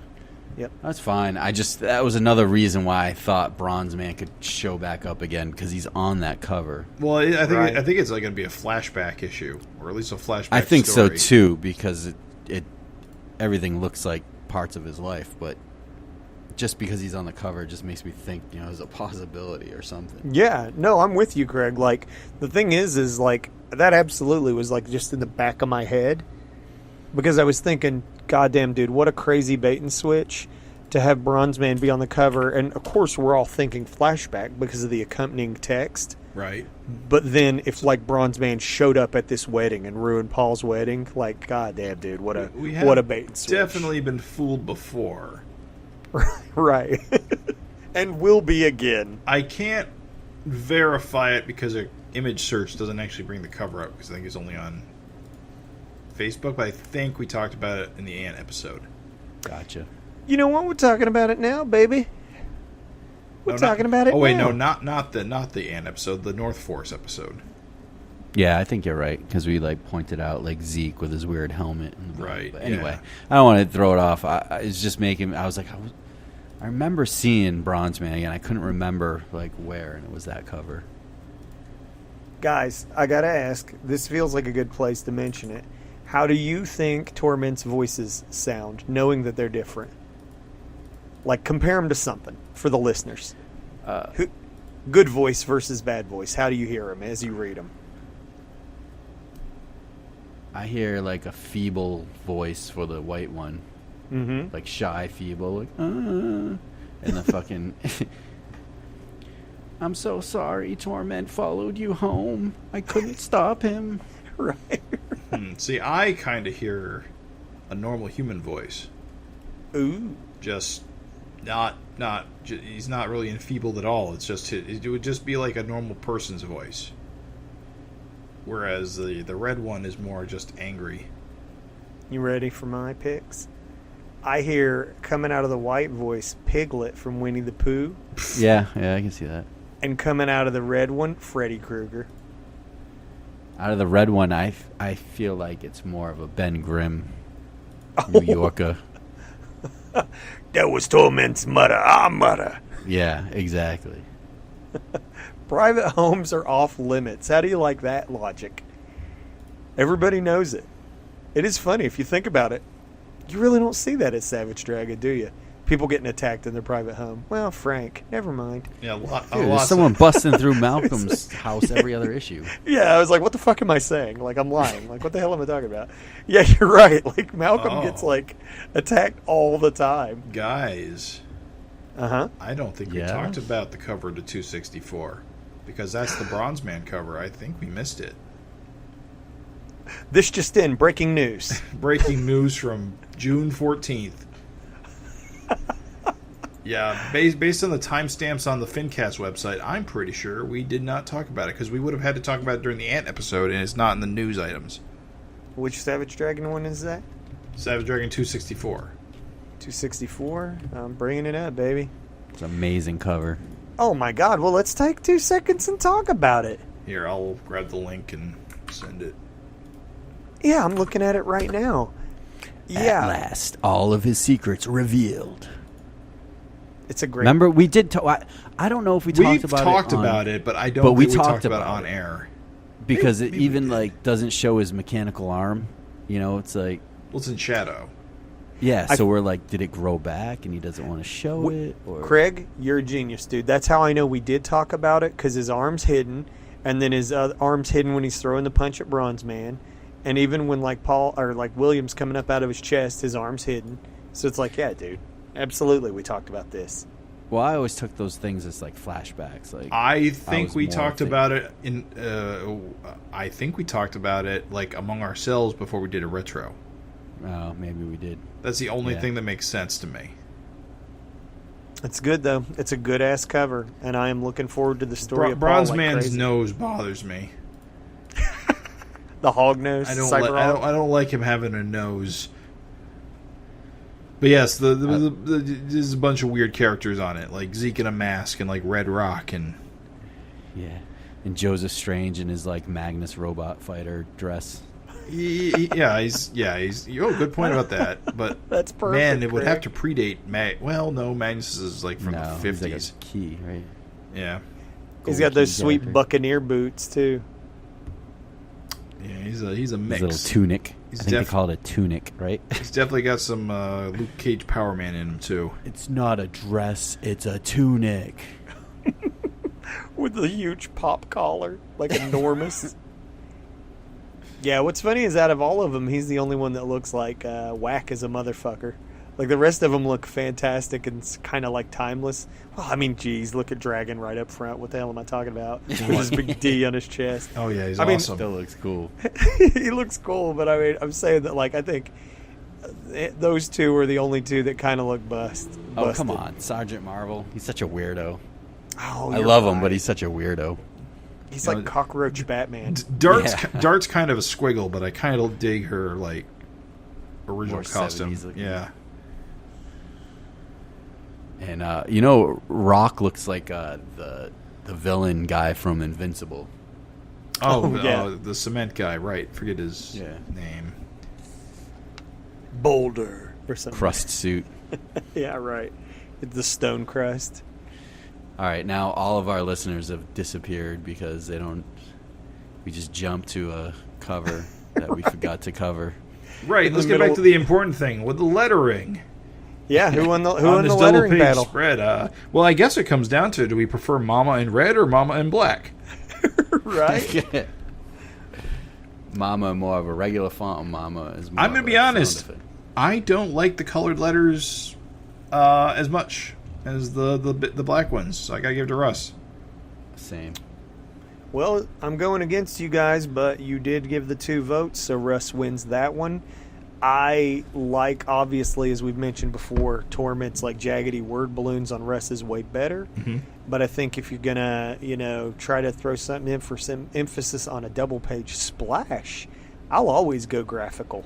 Even if I don't love the Mama per se, and I don't, I think that, like, also, too, the, like, kind of burst effect that Jack used is not as good as the one Rus used. Yeah, I think that's a big thing for me, too, because I'll be honest, I almost, like, every time I look at the page, I don't think I even see the Mama. because the jaggedy word balloon I don't think stands out as well. Yeah, I think it gone harder because it actually gets lost in the glass shards. It almost seems like it's more glass shards. Yeah, maybe I'm overthinking it. No, I'll agree with all that. Whereas the Rus one is more irregular. So Rus wins that lettering battle. Battle. Let me ask you, bros. This is a really, I think, awesome page. Am I wrong of thinking? Like, is this wrong for my brain to like evoke a Gwen Stacy moment? Oh yeah. So were you guys getting that too as you read this? Moderately. I was scared for Maxine, is what I'm saying. I mean, I'm always scared for Maxine. She's very small and toothpicky. I have to be truthful. I wasn't scared for her. Like I wasn't I was expecting her to be saved. There wasn't anything in me like, oh my god, this is it. I just thought, like, bro, what if she snaps her neck? Like, I was like, is he going for a Gwen Stacy thing? Like, it's okay. She's immortal. What do you think of the coloring on this page? Okay, I want to talk about this after we're done talking, so we don't start this out. But I got to talk about Erik Larsen long bombs some point at the end of this episode because I've been having thoughts and I want to put them out in the world. Nice, dude. I'm always up for a long bomb talk. Craig, you said the coloring, and bro, I totally agree. You totally agree with what do you think about the coloring? I think it's fucking great on this. Like the way each like speed line is like, and every panel is like a different color. It definitely pops. Pops like a motherfucker, dude. Look like Malcolm is like when he's sinking down, like the little like white like spatter effects. It's so good. So good. All right, what do you think on the lettering?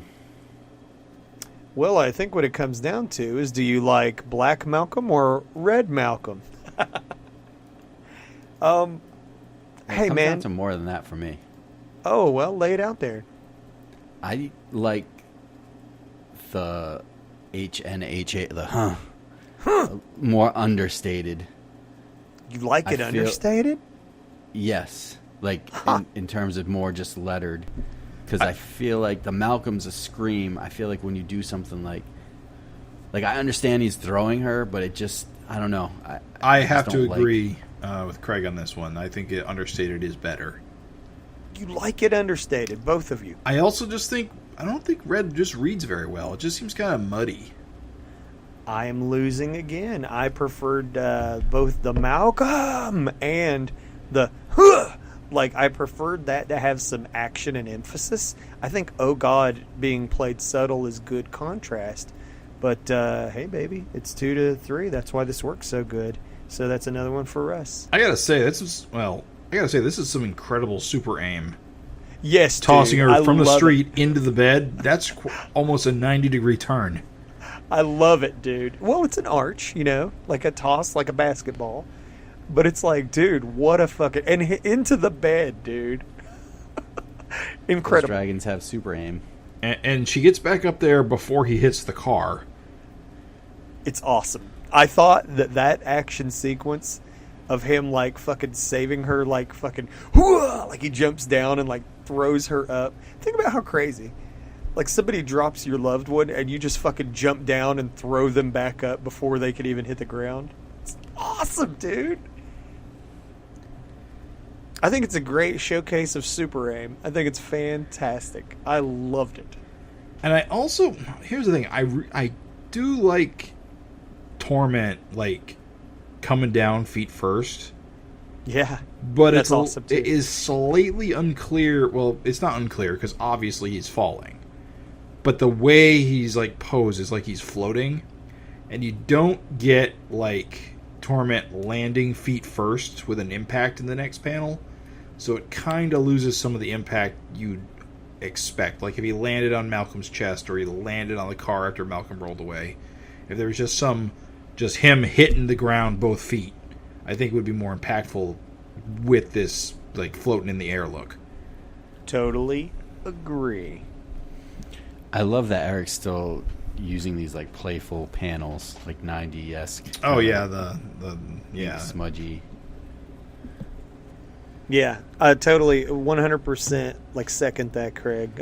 Also, it's really awesome just the contrast of like again, like Maxine like landing in the bed all gentle and Malcolm smashing into the car. Right. Like it's so good, dude. Like he just super sacrificed his own self. Not that he's really getting hurt here.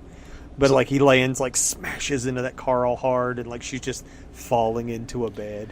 So, just the thought of like the angle, so they're not both falling on the same side. It just, right. You know what I mean? The contrast, the thought to put into that. Yes, dude. Because if they were both landing the same way, it would just look weird. It just would, you know, even though it doesn't seem like it should. From a design standpoint, there's almost an action like line to it because she got tossed one direction, and he lands the other direction. 100% intentional, my bros. Yeah. It's following the action. It's like when you show a guy rearing back with his right hand, you don't show him punching with his right hand in the opposite direction. You show him punching from right to left in the next panel to really sell that motion. And that's what Erik's done here, dude. Jim, that's what's so crazy about he so thoughtfully nailed the action, the physical action of Malcolm throwing her away from the direction he was going, and then to show Torment coming down but then not show any real impact in the car. It's like, oh, dude. But the real question is straight runch or curved runch? Curved. I think curved is also better. You know what? But I also kind of like the jagginess of Rus's with the double exclamation points.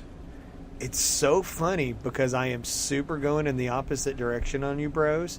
Like I love the runch of Rus's so much better, but I love the a lot better on Jack's. So right. Jack, in this case, is a good a good example of the being black letters rather than red. I think if the on the other page was the same, it would have been better. But that's so Jack takes that one. Yes. Well, my dudes, a sight that I have personally been dying to see for 30 years. Alex getting married. That's a good panel of Alex, though. It's drawn really well. It is, dude. Like her expression, and like she's aged, but like she's still like, pretty, and she went with Angel's like more like, extravagant dress, and oh, dude, I'm so happy. I'm so happy. This is so great, dude.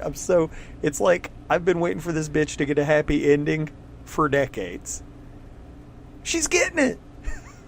You know what I mean? Here comes Bronze Man. Laser out of the beam sand. right through, severs her in half.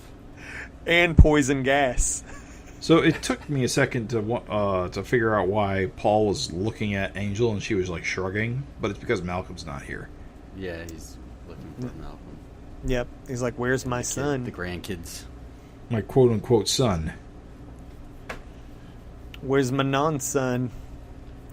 What do you guys think? Is there anything in the facial language of the Janies? Like, you think there's some future marriages up ahead for these guys? Seems probable. Gotta say. Feeling like there's love in the air, I mean, I don't know. I mean, it's one of those pairings that you've been kind of waiting for a long time. Yeah. But at the same time, it's also the easiest pairing, and that may not be the most interesting.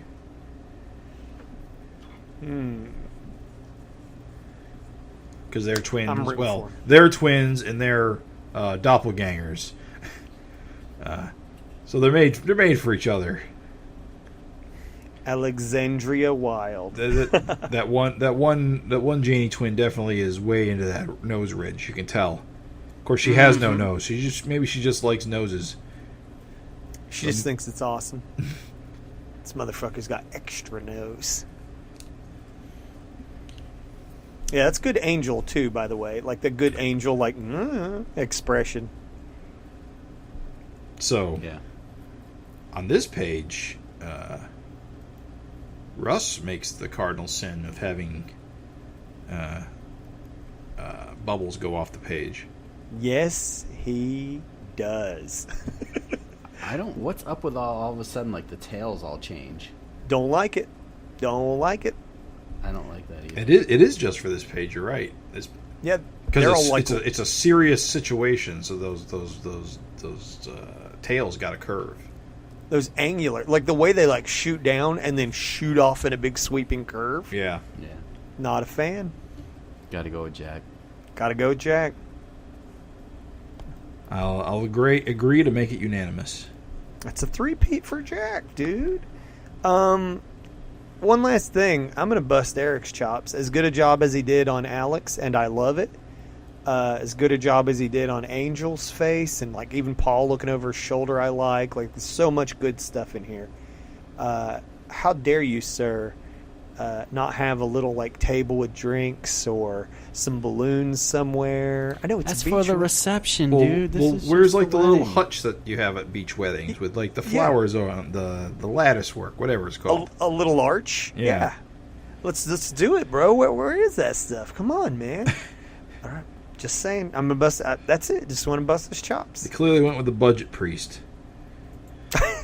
He couldn't even afford hair. Goddamn bald bastard. Guys, I've been waiting to say for this next page. I've been waiting to say this ever since I read this. You ready? Go. We You get don't the got the debut. guts. We get the. That's good. We get the debut of Malcolm's body sausage. Has it never happened come up before? It's viscera, dude. Are you kidding me? Look at that big, like, entrails. That's Just gross. they're slopping out, dude. It's freaking awesome. Yeah, it is. He's getting fucking choked with his, like, long hot dogs. Love it. Man, Torment has got to be strong as shit. Fuck yeah, dude. Brutal. Just die already. I love, So like, good. just, yeah. He's just choking him with his entrails. So And then his mom comes. The cops haven't made it or anyone there, but the mom tracked him down. Yeah, Mrs. Torrance, real gumshoe. She knows her boy. Tommy, what are you doing? Oh, Tommy, you were making progress. You think she sewed his Legionnaire's uniform? Made his little gladiator costume. His little leather wrist cuffs. His little hat. My mom made this costume. So who's got the best Doom? Ooh. See, now this is a lettering showcase because we got multiple sound effects. I'm pro Curve Doom. Mhm. I'm for Jack, and I'm pro. I like Russ's squid better. Uh-huh. So I it's, kind of like it- Jack's squid because it's all bubbly and gross. It is gross, isn't it? It kind of sells like a guts kind of look. I think it looks a I little don't bit a like little the too. cack. Yeah, I don't like the cack. The red cack is it's only red cack, and I don't like that. with the I little like it in black. yeah, me too. It's got to be like a small like. It's got to be like again. I feel like that should have been more understated. Like, Yeah, I like agree. how- Make that cack small. You got a small cack. Got that small cack. Ladies love the small cack. An understated cack. You know, my boy, he's had a real hard life. He's had to deal with a small cack. Cack Better aside, than a red cack. Cack aside, I got to give this one to Jack for that big Doom. I think it works better. I love the Doom with the little lines on the bottom. Yeah, me too. It's weird because I'll agree. I'll totally give this one to Jack because the Doom with the lines and then the squid's kind of like guts, It's kind of like... I don't know. The squid to me just kind of looks like balloon animals. I'll tell you what I like, Jim. You ready? But Russ does it too, so it's weird. But I like that the squid is unique amongst the other sound effects in Yes. the entire issue. I agree. It's just I like that it's soft and squishy like guts. Yep. Yeah. Mm-hmm. Yeah. Something Anytime- about Russ's is just seems more visceral to me. Yeah, no, I agree. I mean, It's the good. way it's kind of shot out, like Although Jax does go off the panel, which I do like. Yeah, but that breaking of the panel with the S, so nice. I'm gonna give love to the colorist too, bros. Look at that entrail. Look at the blood. Oh yeah, splatter that's coming. real good. Oh, it's so good, dude. It's so nice. And then look in the last panel, like the blood stains on Torment's hands and knee. Oh, it's so good. And Malcolm's face is spattered. Oh, it's so good. Yep. This is everyone working in concert to do their best job. Art, letters, and colors, just singing a fucking orchestra, baby. By the way, I'm sorry, but Mom, what are you doing here? It's so funny. As you're choking a guy with his own guts. I think the only problem with it is that obviously it's supposed to be the redhead saying it, but you don't see the redhead in the panel. So now it looks like Torment saying it, and Torment doesn't talk. But in counterpoint, in both letterers gave the word balloons their own unique shape. Right. So you should, by this page, know who is saying what. Right. I'll forgive it. Question. Yes. I feel like we've seen Malcolm do the old double axe handle. No, It's we've good. seen somebody else. Oh, okay. You're going to lay it on me. Okay. What's the reference?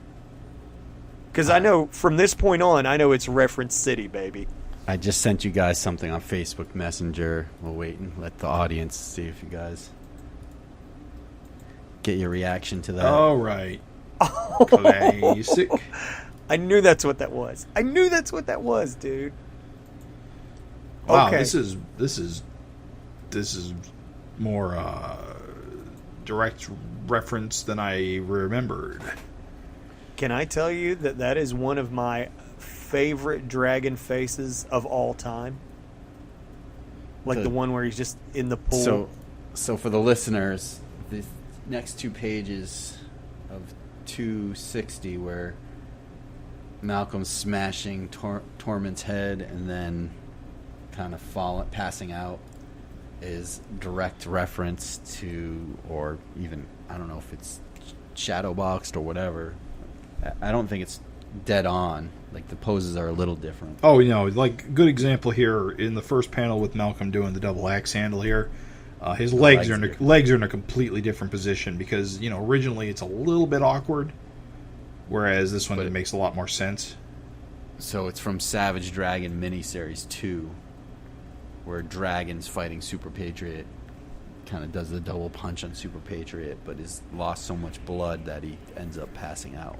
But it's almost panel for panel. It's so good. Well, it's definitely panel for panel, but it's not necessarily I don't think it was Lightbox. I think he did it from Eyeball, which, to get things, more accurate, as they currently are, Malcolm's fin, because, whoa boy, that early fin, it sure is. You can tell why so many artists have trouble with it when you got that dragon holding his guts in panel.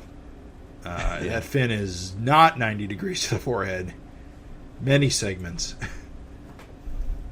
Yeah, you're right. If they were Googling these, it explains a lot of wrong fins. Yeah, these are the images you're going to see. Yep. Yeah. Oh my God, Craig, thank you for this. Thank you for this because Even the sound effects, the wham. Well, that's what I'm curious about. Why not homage the sound effects? Right. I mean, they both do their own thing, and in my opinion, they use the same sound. They do. I mean, I'm pretty sure that's in the script. Right. Yeah. No. All the sound effects are, I'm sure, in the script. But I'm saying Erik uses the same sound. Oh, that's true. It is wham wump. Wump again. Yeah, it's awesome. Dear listener, if you can, pull up your digital file, pull out your issue, whatever you do, but just compare these because it's just a really great contrast. Like you were saying, Dragon in the old panels holding in his guts, but Malcolm's fucking guts are out. His intestines are out-testines because And it's just crazy. It's crazy that, like, I don't think we've seen anybody get strangled with their own guts. Have we? This feels new. You know, it's funny because it's it's like an homage to, like, sequence, but at the same time, like, just the level of ultra violence is just, it's another place. So, like, Malcolm's just side ripped open. So yeah, I mean, the brutal. original in Savage Dragon 2 was pretty brutal, and then this is just one-ups it with his intestines wrapped around his neck. Yeah. And even the little heads, like, if you look up by Malcolm's fists, there's just, like, fucking chunks flying off of them. Yeah, they're getting curly and mowed. You know, their heads clonked together. Uh-huh. So, Curly and mode. are we assuming that Torment's done? Put another can't, check. Because we said we've seen it grow back, right? Yes. Yeah, we but this is a totally little have. bit more intense because Malcolm has not killed the worms. He's crushed his frickin' forehead. I don't believe it. I don't believe he's dead, dude. Like Craig said, we've seen the worms get fucked before. I think it's just the worms getting smashed, honestly. Yeah. I think he might be brain dead for a minute, but those worms will grow back, as we've seen. He's too cool a character. Yes. But I'll say I this is hope Savage not. Dragon. Yeah, true. I guess they weren't lightning punches. I'd probably be more inclined to believe he was dead if they were lightning punches. Hey, yeah. If ever there was a time for lightning punch to the head, right? I think he was too weakened. Oh, good point. Good point, Craig. Fuck, you're right. Yeah, because, dude, he passes out in like a second here. Ah, it's good. I'm glad to talk to you guys with this shit because I think of stuff and I'm like, you just immediately put it in its place. Question: I can't move this. This letter battle is like really close. Starting on the Wham page, who are you giving it to? Gotta give it to Jack. I just prefer Same. these. I just prefer these curved, follow the motion sound effects. Okay, yeah, I agree. It's a shame too because Rus went classic, He did. and I love classic, but I just think that Wham is awesome. I will like slam him Jack a little bit for. I think his wump is stickerish. Yes. I feel like you really want to go thicker on those borders and like make it look like art, you know what I mean? But that Wham is perfect. That Wham is great. Now, all right, so you're both giving it to Jack. What about the this can't be good page? Again, I think I prefer the curved wump that follows the action. I think it's just you could follow your eye follows from Malcolm falling over, landing on the ground. I think it just kind of works a little better. I would say that, but I think the speech bubbles in the first panel. Oh yeah, show the Malcolm's groggy weakened state. the groggy speech bubbles. Good point. I think I got to agree with Craig. I think it does kind of tip it into Russ's direction. As a three-peat, I'm also agreeing that Rus gave the attention to make them weak. I'm just agreeing. Rus made Malcolm sound weak before he fell. The curved wump I like better, but the weakness as he passes out is very good.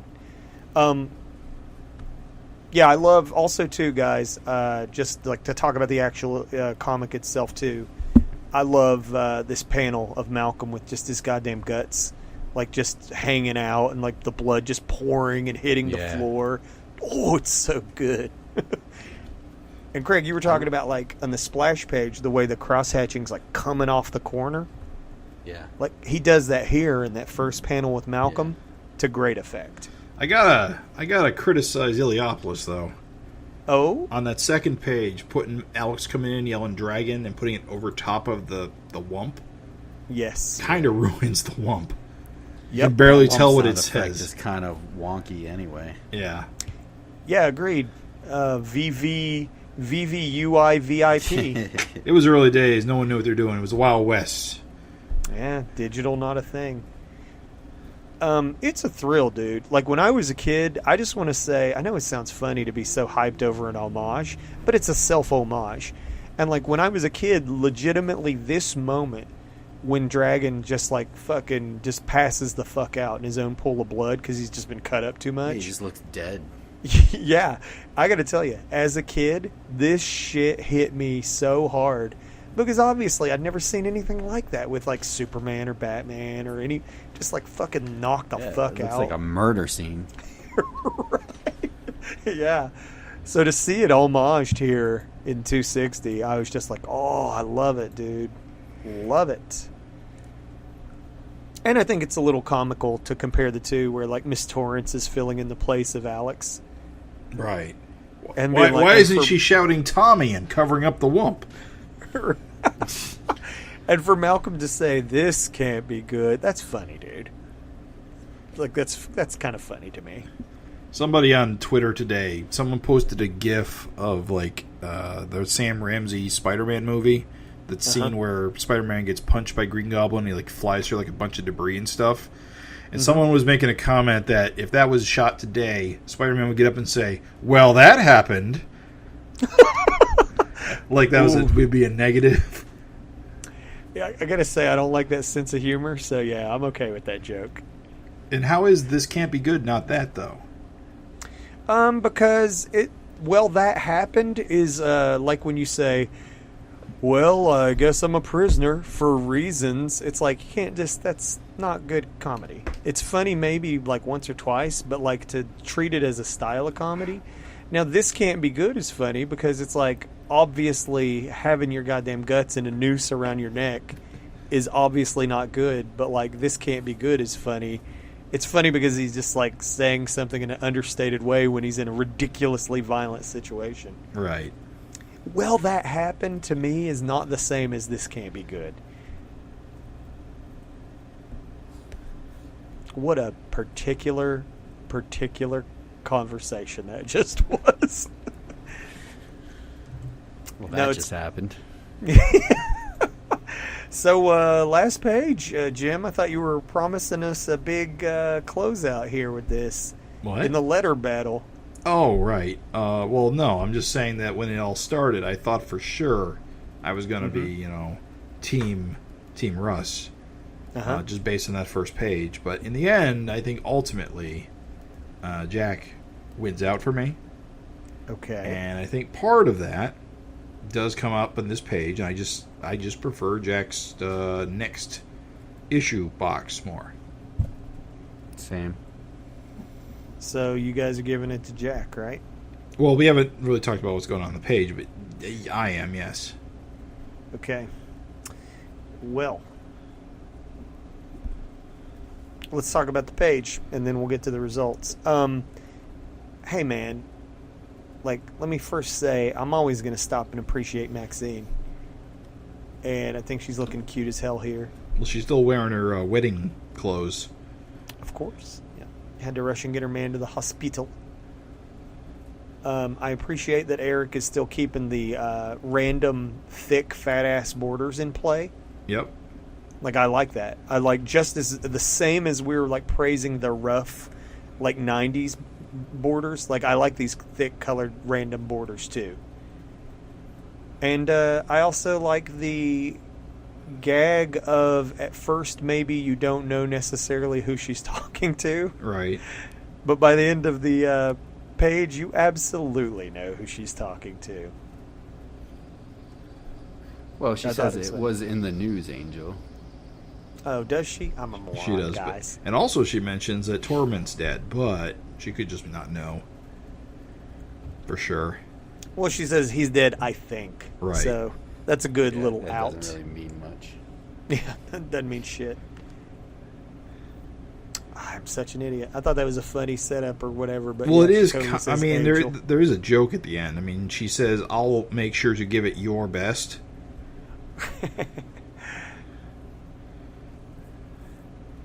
I still was like, I was admiring something that didn't happen. Right.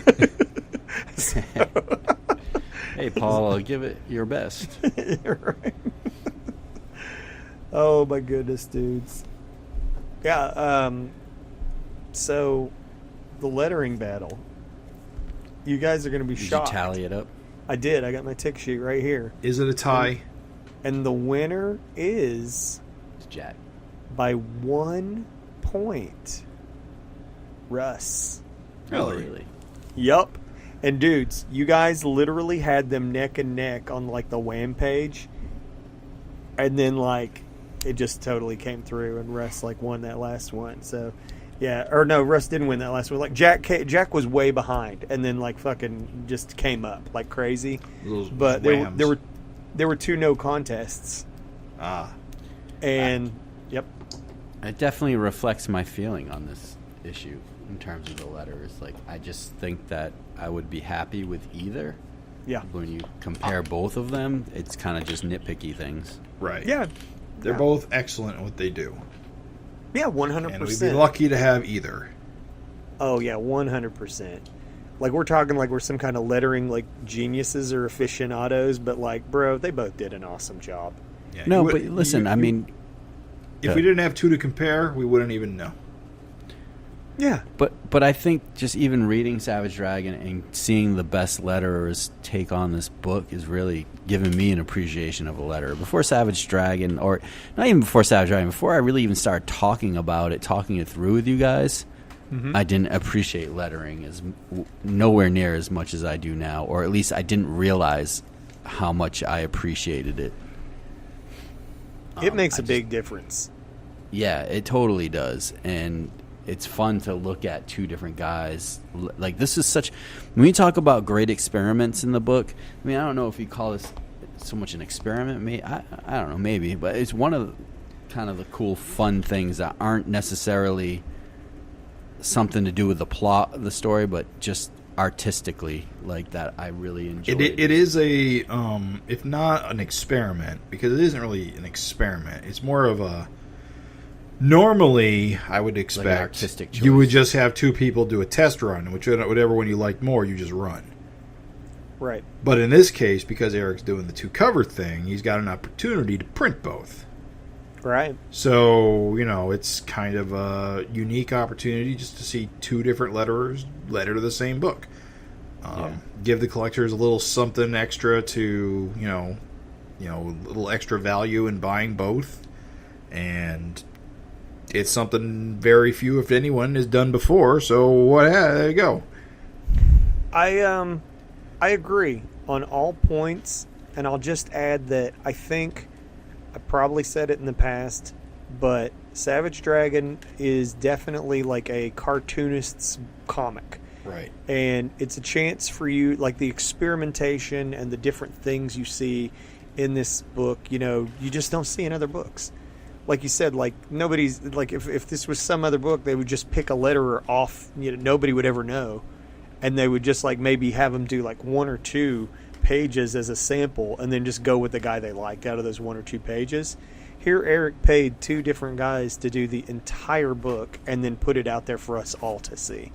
And it makes for just something cool and unique. Like, it was really fun talking over this issue with you guys just to see these 2 things. And whereas I'm not double dipping for the 2 issues based on just their cover, right. I'm definitely double dipping on this one because I like this, like, lettering contrast. You know what I mean? So it's cool. I really like it. Agreed on all fronts. Before we move to the backup, how you guys feeling about this issue overall? I think if Erik struggled with this, it's hard to tell. Yeah. Maybe even impossible to tell. Yeah.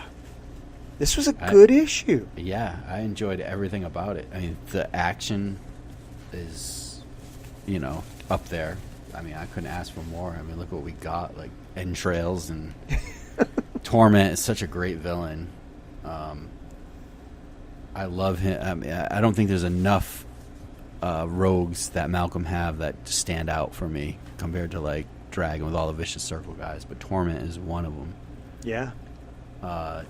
The backstory going on, I talk about this every episode, but I really enjoy having Paul in the story. I think he brings a lot to the book in terms of just another kind of character that plays off of Malcolm and switches things up. I love the tension between the 2 of them.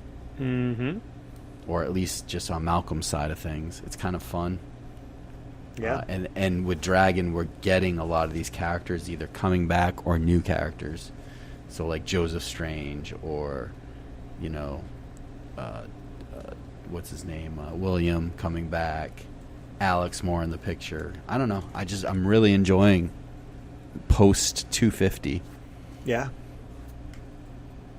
It really feels like the Malcolm era really found its footing. Yeah. I think so. I think that Erik had always talked about kind of Paul being like the mentor role and in the picture, and then he just kind of killed him off. And I'm glad he brought him back, because I think, like you said, it's just really gelling, like having Paul. Yep, totally agree. I think Paul was the special sauce the book needed, and this issue is a fantastic showcase of how Malcolm's absolutely the lead. 100% the star, but Paul, and that's what I enjoy too. Paul is not taking over the book by any means. He's more of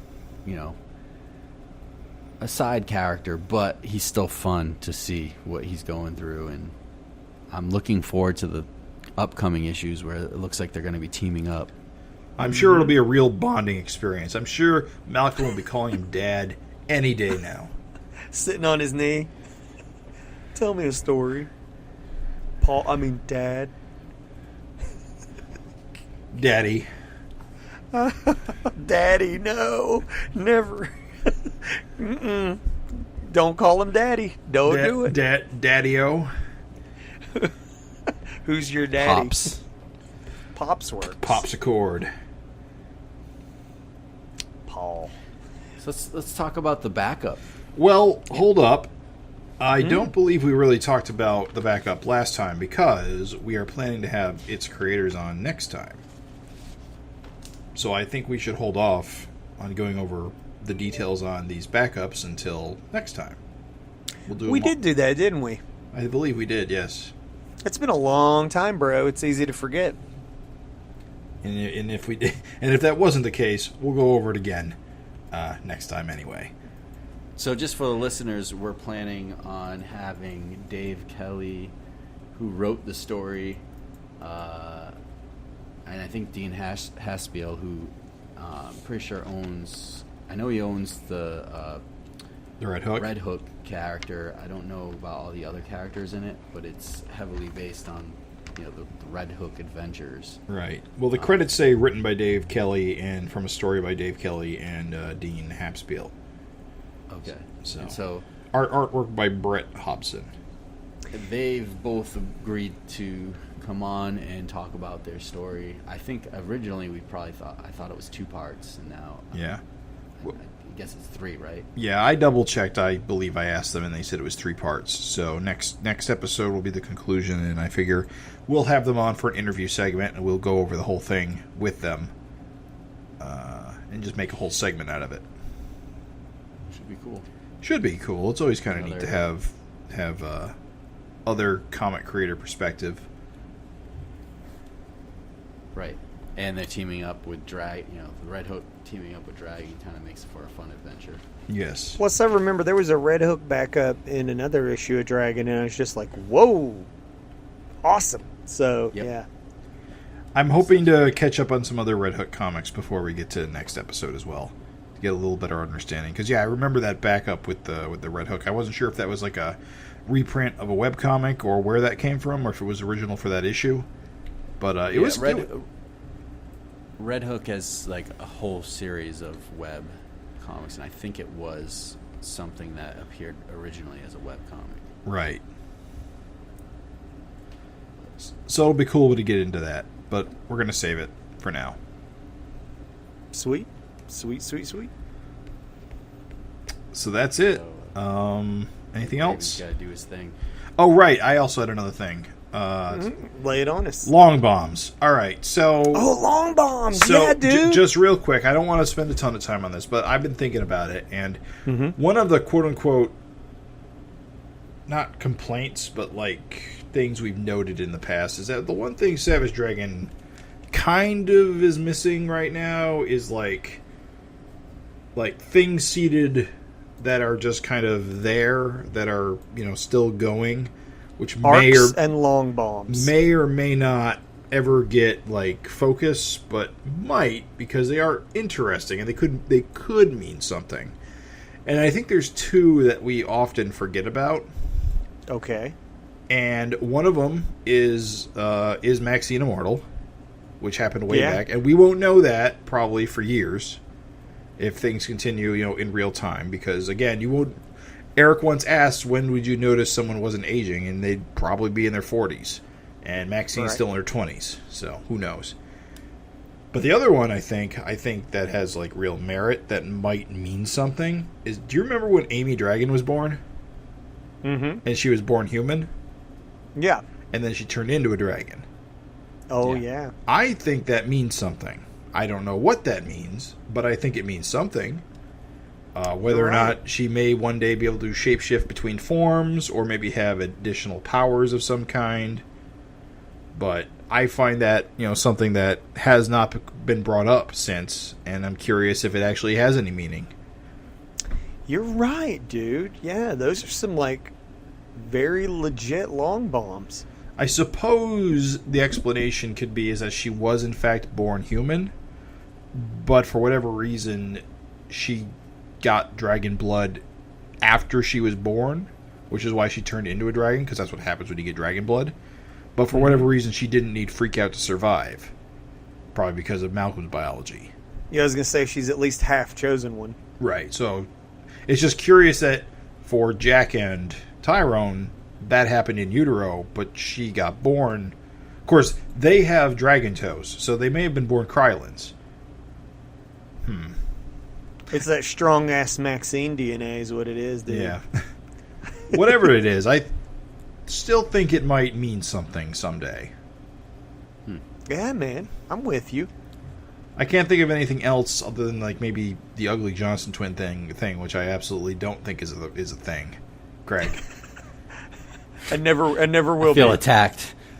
Craig. Although I guess technically it did turn out to be a thing because they do have powers, but not because they aren't powers because he's ugly. They're powers because not related to their ugliness. We're gonna finally find out that the Seeker really wasn't just a robot. Someday we'll find that out. I got it. I know what the difference is. The ugly Johnson twin has a better personality. I think you mean the bigger dick. That's why Janie was given the eye. Maybe a notched dick. It's shaped just like his nose. The old notch dong. Oh my god, dudes. All right, Raven, take us out of here. End this. Put us down. Into the hornet's nest. Oops, sorry, Craig. Into the hornet's nest. Double the dragons, double the action. Malcolm Dragon teams up with Paul Dragon, his father from another reality, now equipped with a cyborg arm to take down the vicious circle once and for all. Father from another mother. Yeah, man. Does it say now equipped with a cyborg arm? Did you include that? That is copied right off the Image website. Hilarious. Now equipped with the cyborg arm, bros. He's Paul 2.0. He's the bionic dragon. You think Alex, so it's their wedding night, right? And she's like, no, use your robot hand. Please skin me. Skin me alive. That's not how it works. That's not how it works. And you know it. It's just like getting fingered by a shit. I can't remember the word. Kitchen utensil. Chopping. It's like getting pinched by a centipede tracking ball. Yeah, that's it. Exactly that. It's like it having a escalator in your hoo-ha. You know, the escalator pinch the shit out of you. Yes. Yes, I got it. There you go. Just saying.